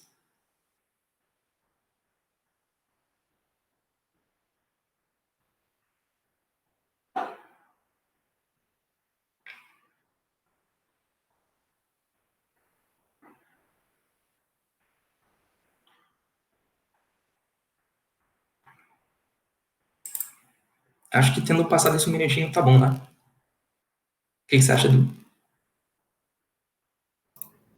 Eu acho que essa parte inicial dá para ir também. Uhum. E lembrando que vai ter um intervalo, então se você não conseguiu fazer isso agora, a gente fica aí para ajudar. Uhum. Então aqui, a primeira coisa que a gente quer fazer é resetar o nosso ambiente e colocar o estado inicial nessa variável estado. Como a gente explicou, a gente tem esse método reset aqui, que faz exatamente isso. A gente pega a nossa variável env, chama o método reset dele, e isso vai resetar o nosso ambiente e guardar o primeiro estado aqui. Depois disso, quando a gente quer escolher uma ação aleatória, a gente tem que lembrar daquele action space que eu mostrei antes, que a gente pega o nosso ambiente, pega o atributo action space dele, e dentro dele a gente faz um sample, e isso pega uma ação aleatória dentro do nosso espaço de ação. Isso vai guardar a nossa ação dentro dessa variável ação, que vai ser, lembrando, um valor entre 0 e 2. Tá, agora que a gente escolheu qual ação a gente vai tomar, ir para cima e para baixo, ficar parado, a gente pode mandar ela para o estado, que ele vai retornar para a gente o estado seguinte. Para fazer isso, de novo, tem esse método aqui, step. A gente faz um env.step e a ação que a gente escolheu. Então, por exemplo, se a gente escolheu ficar parado, ele vai mandar um 0 e o próximo estado a gente vai ficar no mesmo lugar. Mas aí, tá, a gente escolheu a nossa ação, a gente vai receber o próximo estado, a recompensa de tomar aquela ação e o dano, que diz que se o jogo já acabou ou não. E só com isso, se a gente rodar isso aqui, a gente consegue ver o nosso agentinho funcionando. Como a gente está no Colab aqui, ele vai demorar um pouquinho mais, porque ele está salvando cada frame, depois criando um vídeo, mas se você já tiver no seu computador, ele vai rodar bonitinho lá, em tempo real para você. A gente tem que esperar um pouquinho aqui para poder mostrar o vídeo. Como, por enquanto, a gente só ensinou o básico, daqui a pouco a gente vai ensinar realmente como o nosso agente aprende a fazer as coisas, aqui ele só está rodando com ações aleatórias. Então, ele não vai ser tão bom assim, não esperem muita coisa. Aí depois que a gente terminar isso aqui, a gente vai para um intervalinho, onde vocês vão poder beber uma água, comer alguma coisa, ou ficar tirando dúvida no Discord, se vocês acharem que alguma coisa não ficou tão claro. E agora a gente pode ver aqui como que o nosso agente aleatório foi. Como a gente pode ver, né? O agente não sabe muito bem o que fazer e o oponente está indo, por enquanto, melhor que ele.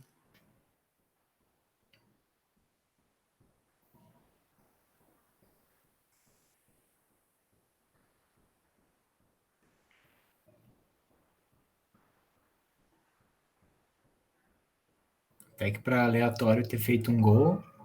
Sim, sim. Lá no final ele piorou.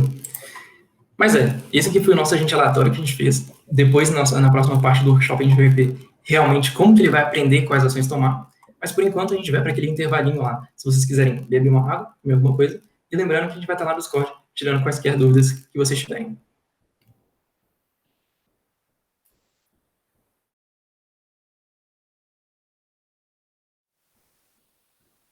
Bom, bem-vindos de volta, pessoal. Meu nome é Ariel e eu vou apresentar junto com o Matsumoto o algoritmo em si que a gente vai aplicar hoje. Como que a gente vai ensinar o nosso modelo, quais ações ele deve tomar.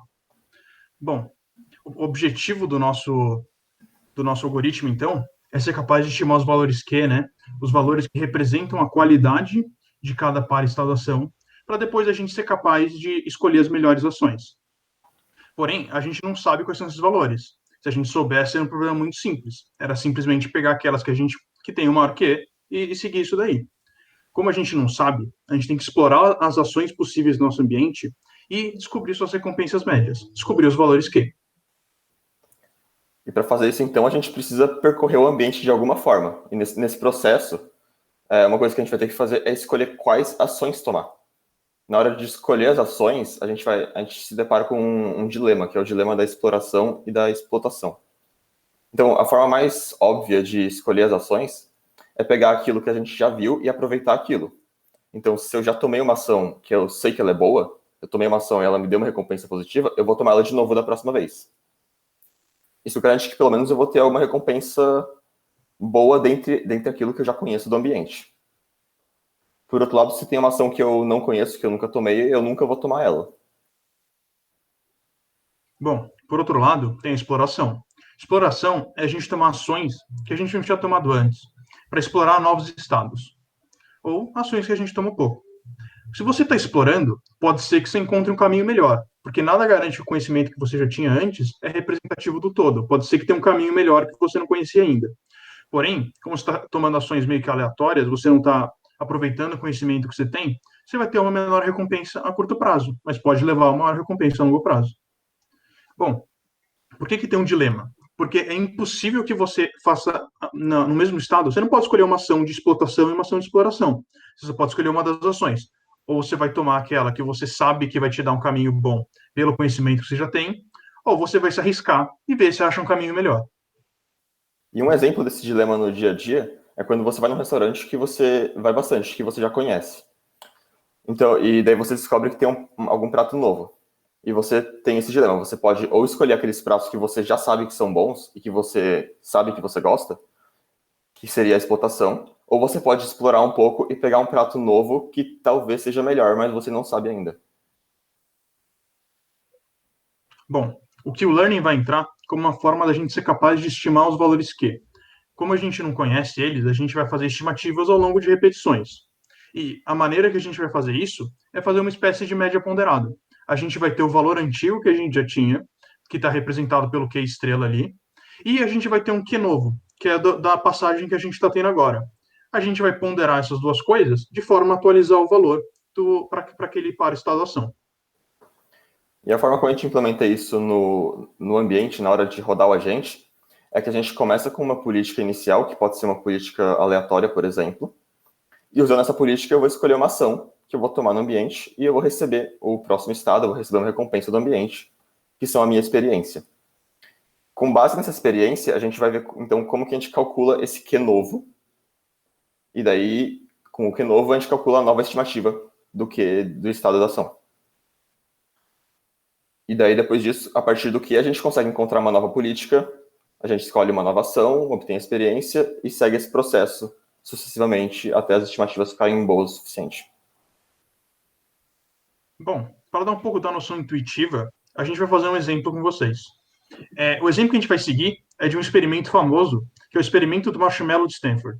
Esse é um experimento que foi realizado nos anos 70 e ele é o seguinte: você coloca uma criança com um marshmallow na frente dela em uma sala.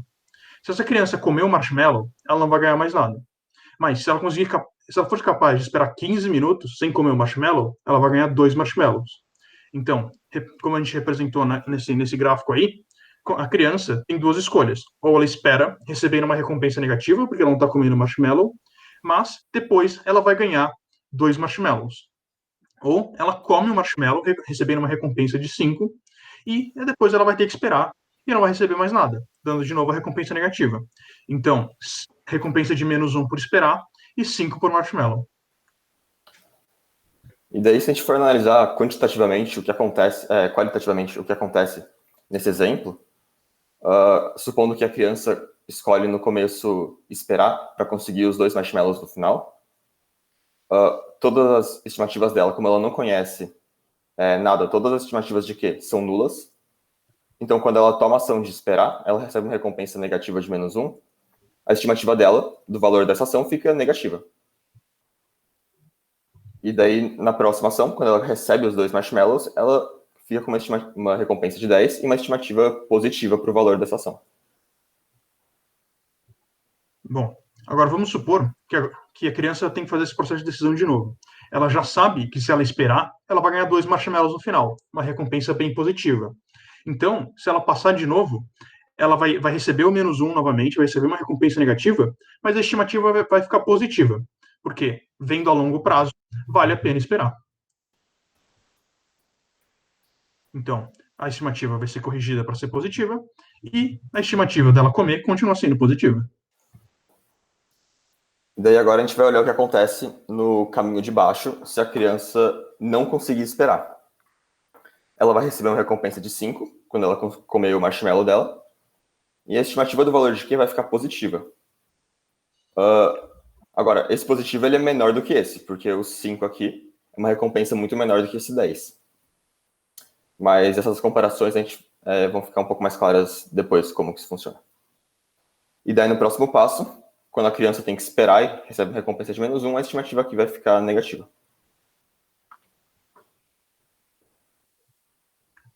Bom, agora que a gente deu uma noçãozinha um pouco mais intuitiva de como vai funcionar essas estimativas de Q, a gente vai entrar um pouco na parte matemática que justifica o algoritmo. Não se preocupa se você não entender tudo de cara, esse pedaço é realmente difícil. A gente vai recomendar materiais para vocês e eu imagino que vai ficar mais claro na parte prática. Bom, a primeira coisa que a gente vai fazer é chegar na chamada equação de Bellman. Qual que é o nosso objetivo? É facilitar um pouco a nossa estimativa do Q. vocês olharem pela definição dessa esperança, dessa média, a gente tem que olhar para todo o retorno. Ou seja, a gente tem que olhar desse instante até todo o final do episódio. Isso fica trabalhoso muito rápido. Então, o que a gente vai fazer? A gente vai substituir o retorno pela sua definição, pela sua soma de recompensas descontadas do fator gama. E, colocando o fator gama em evidência, a gente consegue perceber que o que está dentro do parênteses é a mesma expressão do retorno por instante t mais 1. Sabendo que, assumindo que a gente está usando o valor médio, a gente pode usar a definição da função valor, que vocês conseguem ver ali no balão. Essa função V é esperança, ou seja, o valor médio, para o instante t mais 1. E, fazendo um paralelo entre a função valor e o Q, a gente sabe que o valor da função estrela, ou seja, daquela que tem maior recompensa, é aquela que, usando o Q, vai ser a ação que gera maior recompensa. Ou seja, é o Q do estado t mais 1, cuja escolha de ação gera o maior valor possível. Por isso, aquele max.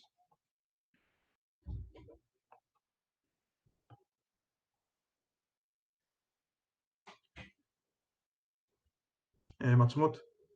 Tá sem som. Eu tô sem som.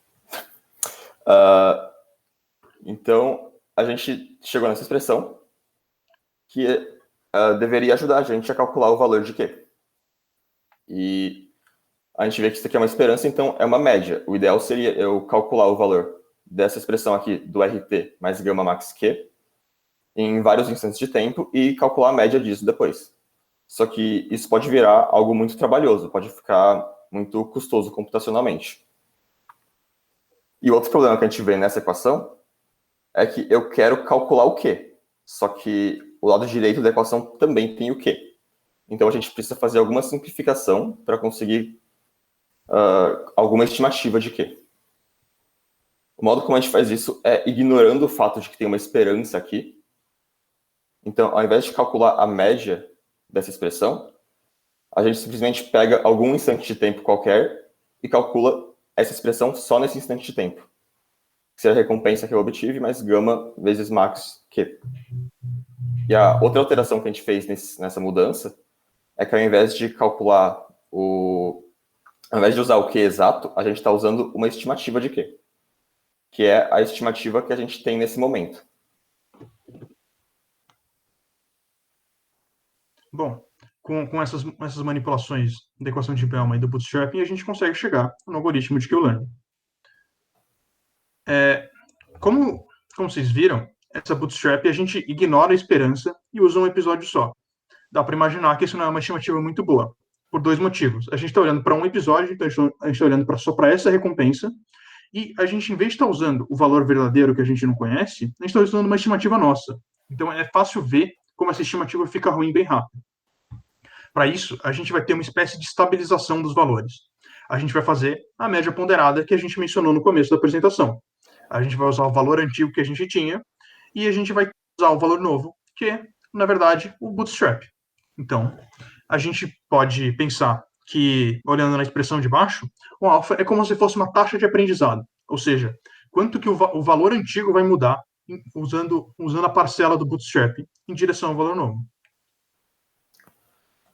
E daí tem uma outra forma dessa equação que a gente costuma usar mais frequentemente na área de aprendizado por reforço e aprendizado de máquina em geral, que ela vai levar a uma interpretação de minimização de erro. Então, partindo dessa forma aqui em cima com a média ponderada, eu posso simplesmente mover os termos para obter essa forma de baixo.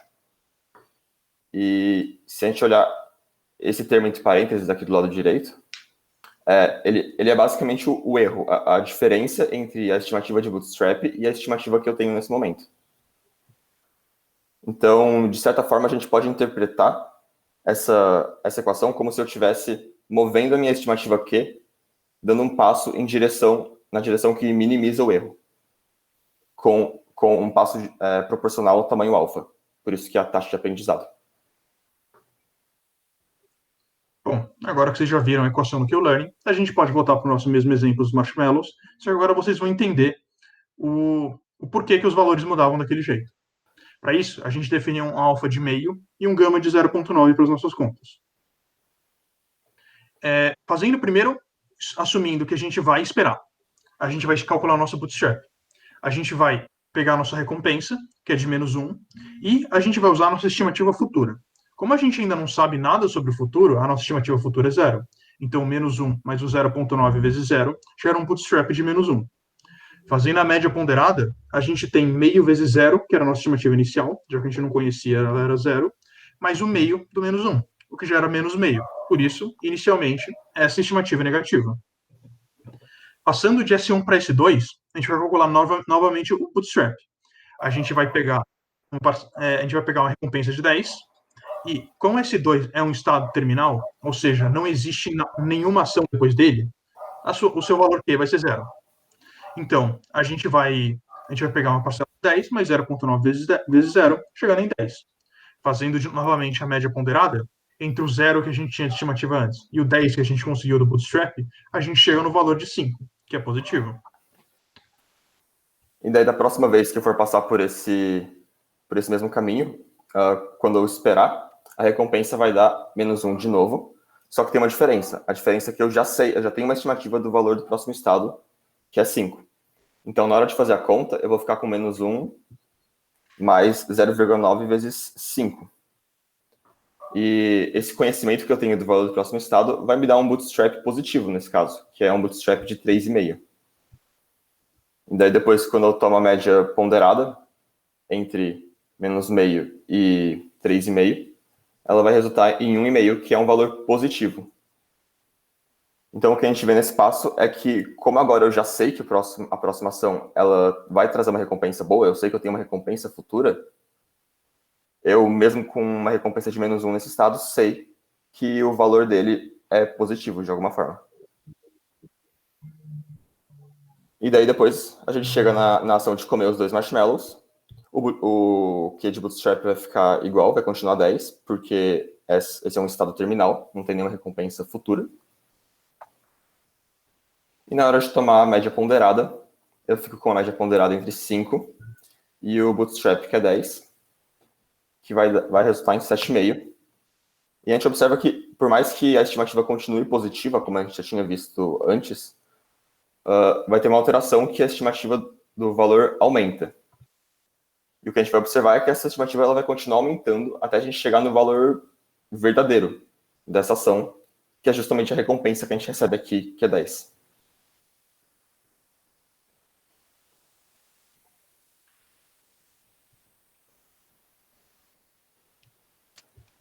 Ariel? Bom, passando então para o terceiro. Vamos supor que a gente vai escolher esperar uma terceira vez. Vocês podem ver como que aquela estimativa futura está crescendo, faz com que a estimativa de S0 para S1 crescer também. Fazendo o bootstrap mais uma vez, agora a gente vai receber uma recompensa de -1, só que a recompensa futura é de 7,5, gerando 5,75. Fazendo a média ponderada mais uma vez, a gente chega em 3,625. Então, à medida que a gente vai crescendo de S1 para S2, a gente vai crescendo de S0 para S1. Fazendo de S1 para S2 de novo, a gente vai ter o bootstrap novamente de 10, e fazendo a média ponderada entre o 7,5 e o 10, a gente chega em 8,75. Como a gente pode ver, cada vez se aproxima mais de 10, essa estimativa. Bom, como que a gente vai implementar isso? Como a gente vai armazenar esses valores na nossa implementação? A gente vai fazer o chamado Q-Learning tabular. O que isso quer dizer? A gente vai armazenar todos os pares estado-ação em uma tabela. E a gente vai atualizando as entradas dessa tabela de forma a representar cada vez melhor o nosso ambiente. Então, a gente vai atualizando pela chamada equação de Bellman, de forma a ir melhorando cada vez mais as estimativas. Esses valores em vermelho que vocês podem ver, eles são os melhores, as ações para cada estado que gera maior recompensa. Assumindo que a gente está falando de uma tabela que representa bem, depois de bastante exploração, e a gente sabe que isso aqui é uma boa representatividade do nosso espaço, a gente escolheria essas ações para gerar um melhor desempenho. Então, em S0, a gente escolheria a ação A1. Em S1, escolheria a ação S0. S2, ação A1. E S3, ação A2. E agora que a gente passou por todo esse processo de chegar nas equações e nas formas de Q-Learning, a gente vai dar um resumo de basicamente tudo que a gente viu. que é o algoritmo de Q-Learning, que é o modo como a gente vai realmente implementar.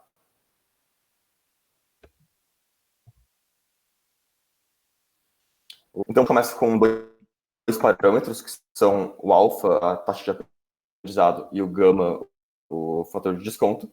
E tem um epsilon também, que eu vou explicar melhor depois.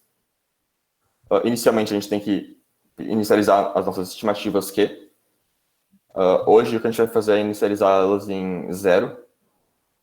Existem outras formas mais complexas que a gente não vai ver agora. E daí a gente começa o nosso loop iterando por cada um dos episódios. A primeira coisa que a gente faz no episódio é escolher o estado inicial, ou obter do ambiente o estado inicial. E daí a gente vai passando por cada instante de tempo do episódio. O agente tem que escolher uma ação. A gente toma essa ação, vai receber do ambiente de volta uma recompensa e o próximo estado. E a gente vai usar esses valores na equação de Q-Learning que a gente acabou de ver, para atualizar as nossas estimativas. Daí, por fim, a gente passa para o próximo instante de tempo, atualiza o estado atual para ser igual ao próximo estado. E a gente repete isso até o final do episódio. E daí, quando acabar o episódio, a gente começa o próximo episódio e a gente vai repetindo isso até a gente chegar em estimativas que a gente considere boas o suficiente.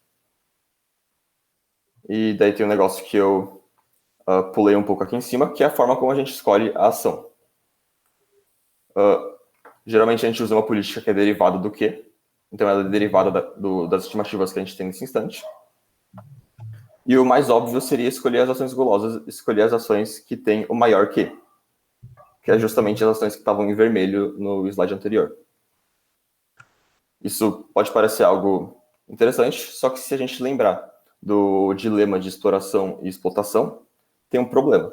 Escolher sempre a melhor ação é a explotação. Então, a gente não está explorando nada novo, a gente está ficando só naquilo que a gente sabe.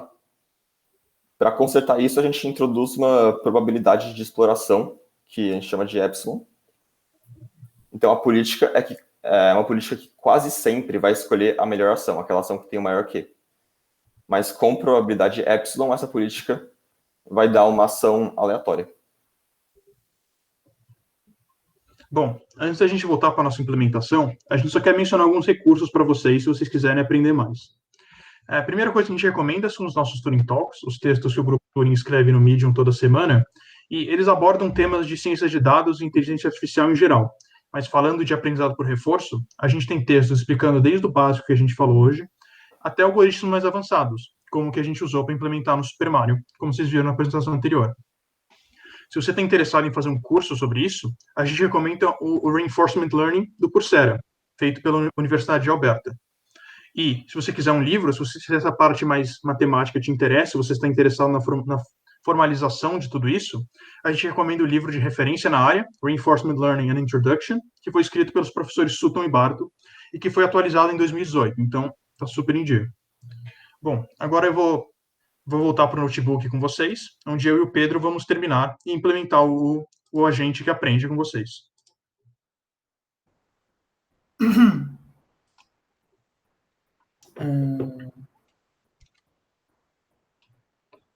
Bom, olá a todos, meu nome é Pedro e agora será a minha parte com a Ariel. Bom, primeira coisa que eu vou conferir é se eu tenho o ambiente instalado. Vocês não precisam fazer isso, porque vocês já rodaram na parte anterior. E como eu estou usando o Colab, eu tenho que rodar isso daqui para a gente conseguir ver o nosso agente. Bom, agora o que a gente vai fazer é na parte do algoritmo. Antes de chegar na implementação em si, a gente tem que criar algumas coisas.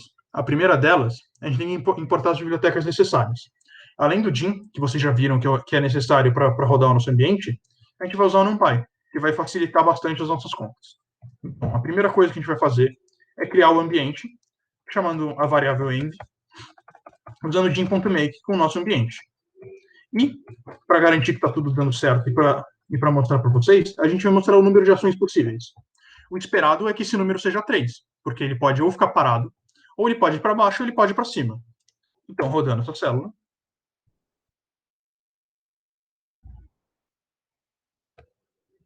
ele mostra que o número de ações possíveis é 3. Bom, outra coisa necessária para a gente fazer é a chamada discretização. Como a gente mencionou antes, tudo que a gente vai colocar vai ser uma tabela. Então, todas as distâncias horizontais e verticais possíveis e todas as 3 ações vão ter que ser guardadas em uma tabela, cada uma em uma entrada. Se a gente deixar só desse jeito, guardando todas as distâncias possíveis, a gente vai ter quase 1 milhão de entradas na tabela, o que não é muito viável, vai desacelerar muito o nosso treinamento e vai ocupar bastante memória.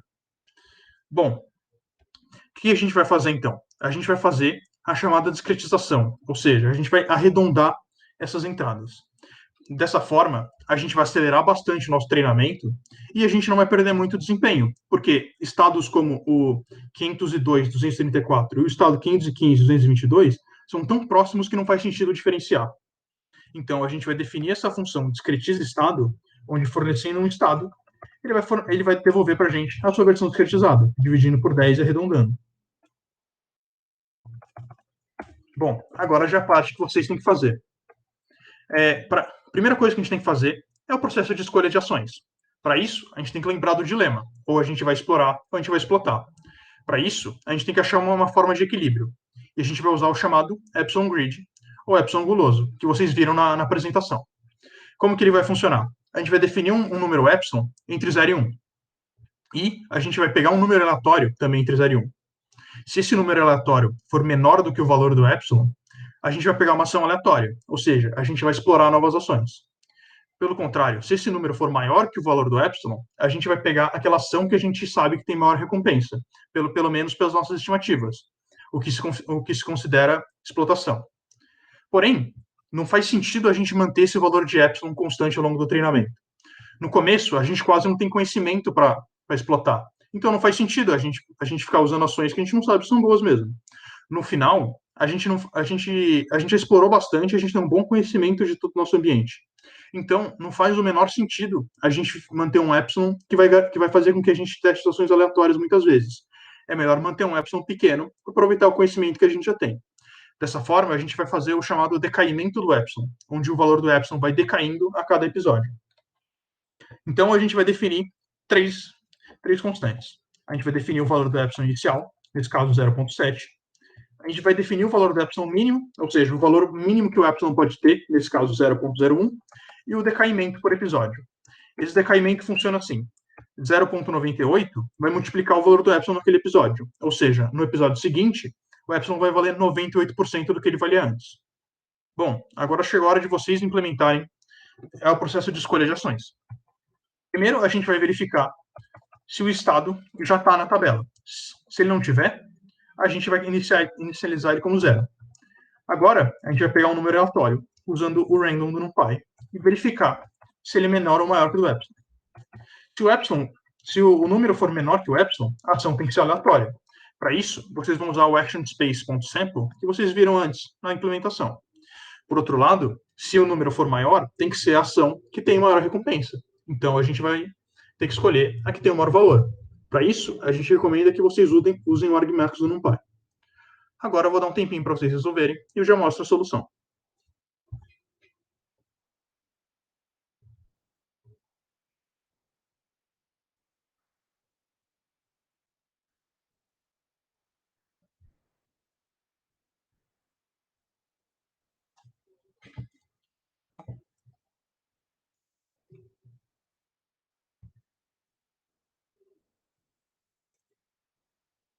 Bom, continuando aqui, esse pedaço da ação aleatória, vocês só vão usar o actionSpace.sample, que nem vocês viram antes, que vai pegar uma das 3 possíveis ações e devolver isso para a gente. Por outro lado, se a gente tem que explotar o nosso conhecimento, a gente quer a que tem a maior valor Q. Então, a gente vai pegar o argumento que maximiza o Q de um estado. Ou seja, dado um estado, a gente vai procurar a ação que vai gerar o maior valor de Q. E a gente devolve isso, retornando isso na ação. Bom, agora a gente vai mostrar como a gente vai rodar uma partida. Para isso, a gente tem uma estrutura básica que a gente vai seguir. A primeira coisa que a gente vai fazer é reiniciar o ambiente, usando o env.reset, e fornecer isso para o estado inicial. Porém, esse estado não está discretizado, e é importante discretizar. Então, a gente vai chamar a função discretizaEstado para isso. E a gente vai zerar duas variáveis. Done indica se a gente está ou não no estado terminal, ou seja, se o episódio acabou. E retorno é soma das recompensas. E para garantir que ela não está passando de um episódio para outro, a gente vai zerar ela. A gente vai entrar num loop dentro do episódio. Enquanto o episódio não termina, enquanto o done não se torna verdadeiro, a gente tem que escolher uma ação. A gente tem que falar para o ambiente que a gente escolheu essa ação. E a gente vai receber de volta o próximo estado, a recompensa por essa escolha, a indicação se trata ou não de um estado terminal, e algumas informações sobre o ambiente que a gente não vai se preocupar muito agora. E, como a gente tem um novo estado, a gente tem que se preocupar em discretizar ele também. Esses renderiza que vocês estão vendo, eles só são para a gente conseguir visualizar dentro do Colab. E esse print aqui vai mostrar para a gente o retorno que a gente teve e o placar do jogo. Vou dar mais um tempinho e já mostro uma solução possível para isso daqui.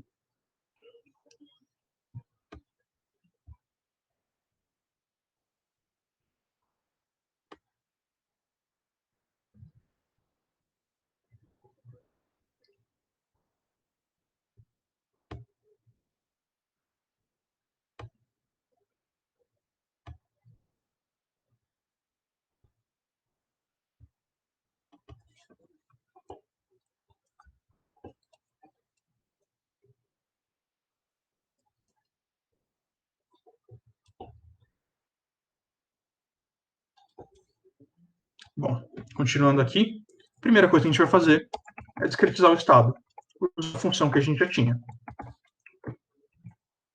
E, uma vez dentro do loop do episódio, a gente tem que escolher uma ação, por meio da função escolhe ação, que a gente definiu agora. A gente tem que fornecer para ela o nosso ambiente, a nossa tabela, o estado que a gente se encontra e o valor de epsilon. Como não estamos preocupando com o treinamento, eu vou botar um epsilon igual a 0, ou seja, ele sempre vai exploitar o conhecimento que ele tem. E, uma vez que a gente escolheu a nossa ação, a gente tem que fornecer para o ambiente essa informação. Então, a gente vai dar um passo no ambiente, usando o env.step, falando para ele qual ação a gente escolheu.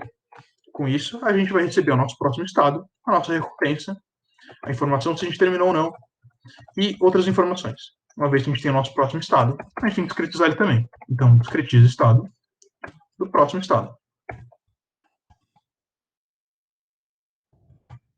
Com isso, a gente já deve ser capaz de rodar um episódio. Então, rodando uma partida,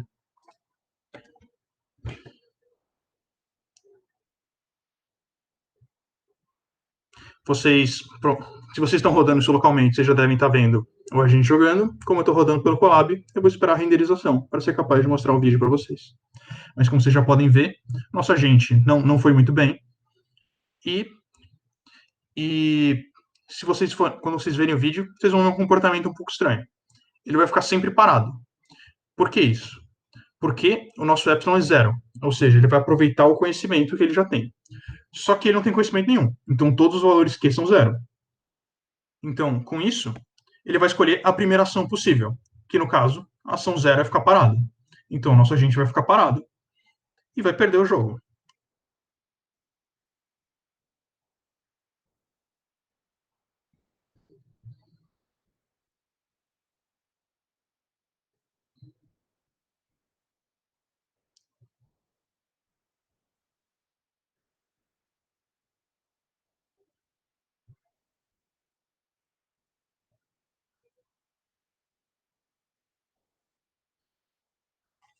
Bom, agora que a gente já sabe como escolher uma ação e como rodar uma partida, o Pedro vai continuar com vocês para mostrar como é que vai ser o treinamento.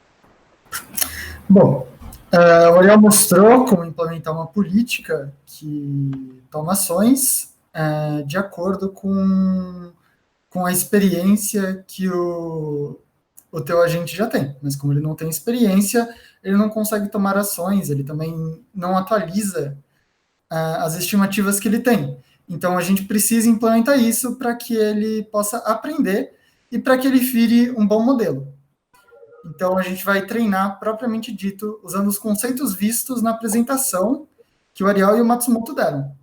Lembrando que é muito importante vocês entenderem a equação do Q-Learning, que é, segundo ela, que a gente vai fazer essas atualizações.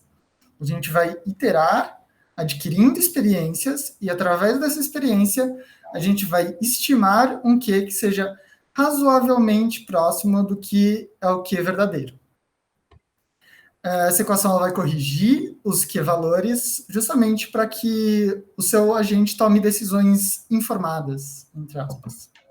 Essa equação depende de alguns parâmetros, como vocês podem ver aí, é o alfa, o gama e o nosso dicionário de estimativas, que a gente chamou de Q. O alfa, ele condiz com o tamanho do passo de cada atualização. Se o alfa for muito grande, a gente vai atualizar em grande medida os nossos Q-valores para cada iteração. Mas isso pode fazer com que o nosso modelo não convirja, porque ele vai continuamente ficar pulando o máximo que a gente quer atingir. Se ele for muito pequeno, ele vai demorar muito para convergir. Então, tem um ponto correto para definir esse alfa que você vai descobrir tentando com vários valores até criar uma intuição. O gama é o nosso fator de desconto. Ele faz aquilo que o Ariel, que o Bernardo e o Edu mostraram, que é para você não ter números muito grandes quando o episódio for muito grande ou até infinito, para que você tenha uma melhor estimativa do retorno. O Q é um dicionário, ou seja, ele guarda as suas estimativas para que você possa atualizá-las, segundo a equação do Q-Learning, ou acessá-las quando você precisar exploitar o seu conhecimento, por exemplo.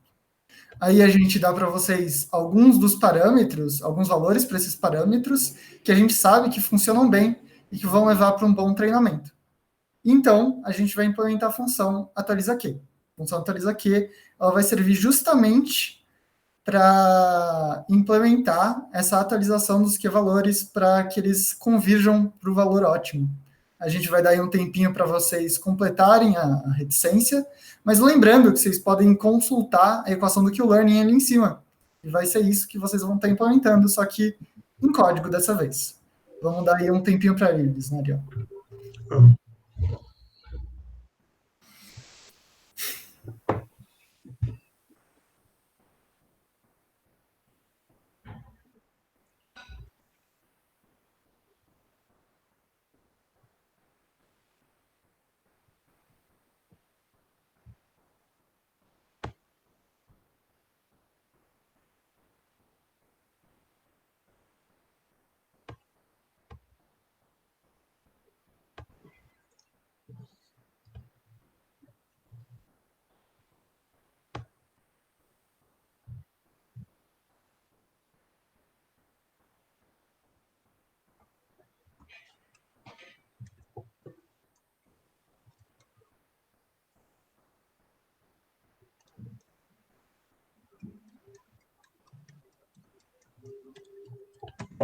Continuando aqui, a implementação que a gente vai fazer é exatamente daquela equação, transformada em Python.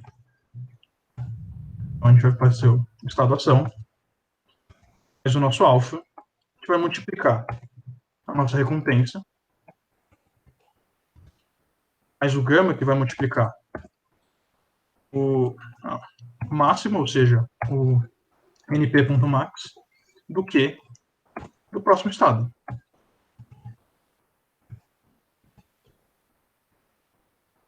Menos o nosso Q do estado ação.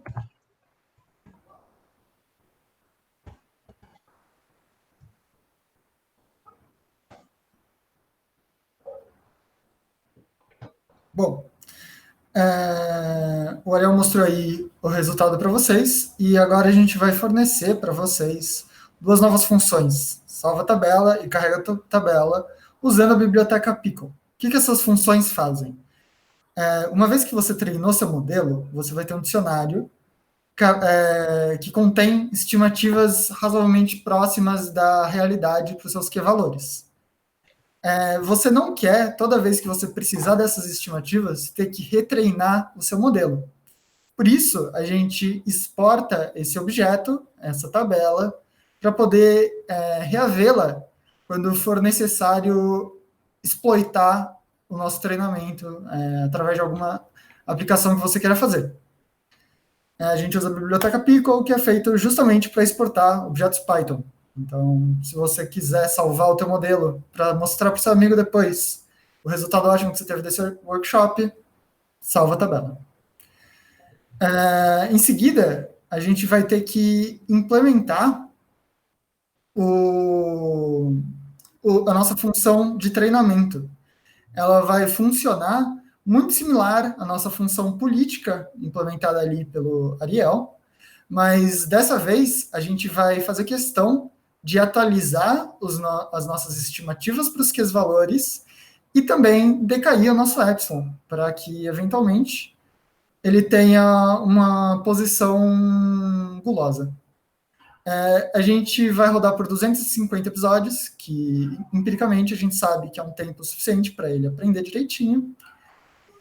E agora vocês têm que implementar a função treina. A função treina vai ser muito parecida com a outra função implementada pelo Ariel. Só que dessa vez vocês vão ter que utilizar a função atualizaQ para atualizar os seus Q-valores. Por favor, se orientem pela função já implementada pelo Ariel ali em cima, e também pelos comentários. A gente vai dar aí um tempinho para vocês. Vocês devem tirar de letra, porque vocês confiam em vocês. Né, Ariel?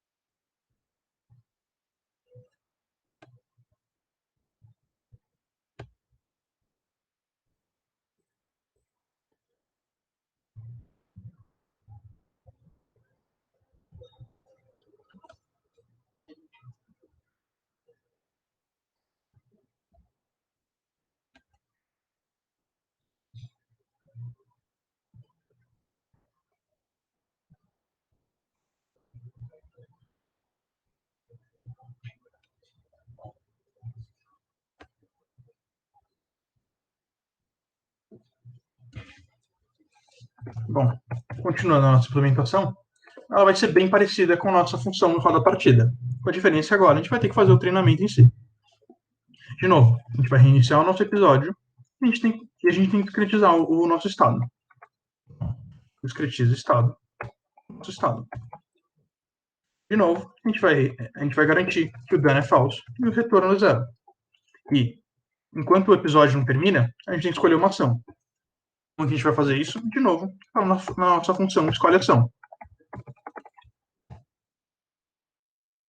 Para ela, fornecendo nosso ambiente, o nosso Q, o nosso estado e o nosso valor de epsilon, que agora ele vai variar. O epsilon a gente definiu pela variável local aqui em cima. Uma vez que a nossa ação foi tomada, a gente tem que dar o step dela. E o que a gente vai receber? O nosso próximo estado, a nossa recompensa, a indicação se a gente chegou ou não no final, e algumas informações que não são muito relevantes para a gente no momento que a gente der o step, falando qual foi a ação que foi tomada. Agora que a gente tem o próximo estado, novamente, ele tem que ser discretizado.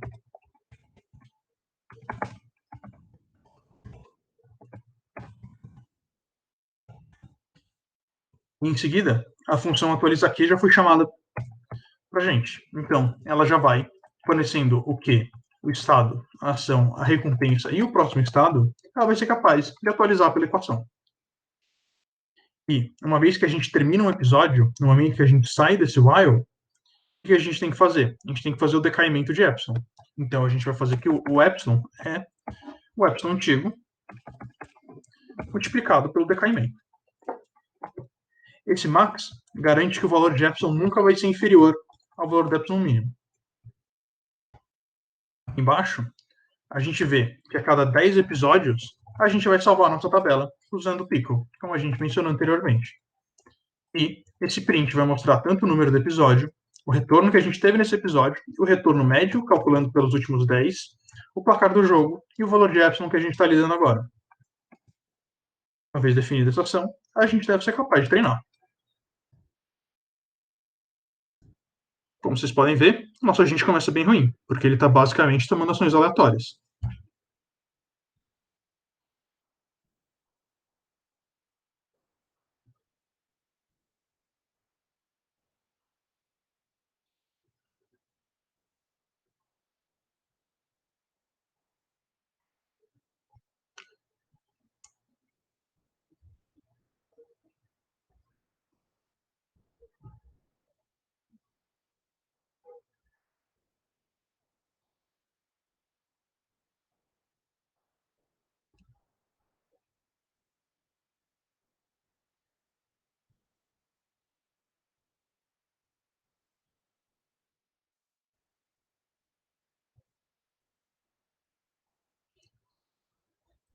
Como vocês podem ver, agora ele já começa a ganhar algumas partidas. A média dos últimos 10 já ficou positiva.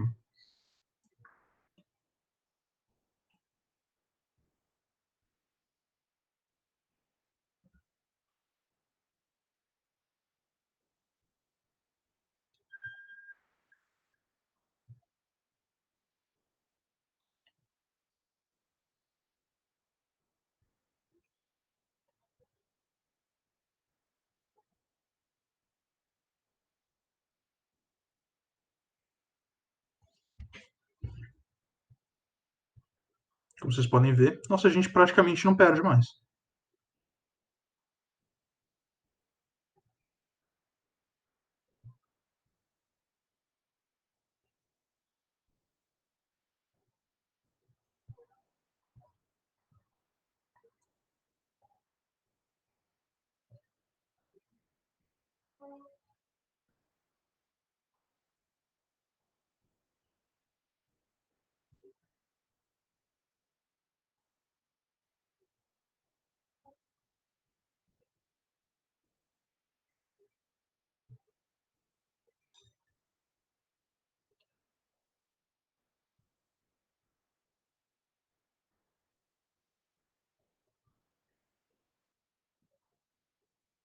Bom, agora que o nosso treinamento terminou e a gente pode ver se a gente teve um bom desempenho.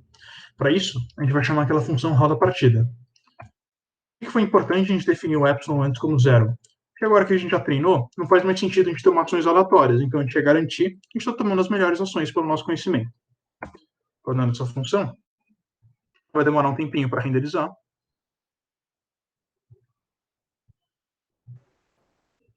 Bom, enquanto renderiza, a gente se aproxima do final do workshop.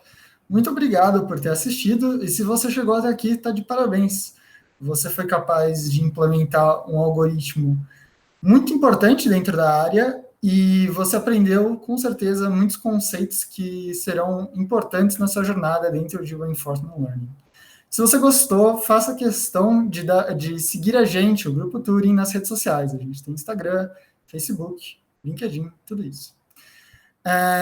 Não se esqueçam que tem o Discord, se vocês ainda tiverem dúvidas. O Discord vocês podem ver aí na live do Facebook. E também não se esqueçam que o Grupo Turing fez implementações e artigos diversos através do Turing Talks pela plataforma Medium. Deem uma olhada lá se vocês gostaram disso.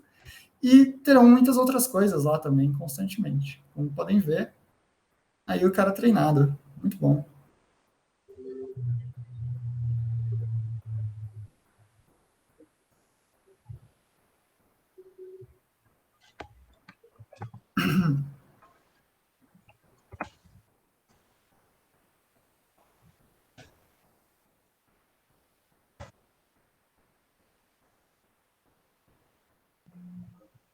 Se vocês tentarem com outras seeds, com outros parâmetros, rodar por mais tempo, vocês podem até conseguir um modelo melhor que esse, um desempenho melhor que esse. Então, muito obrigado.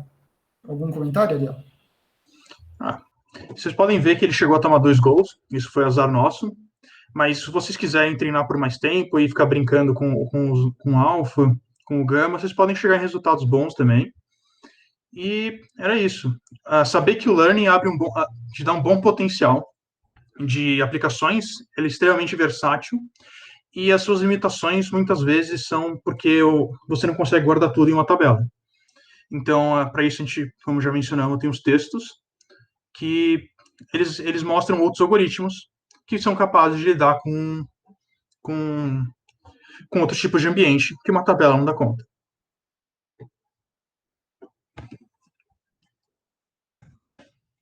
Bom, tchau, tchau.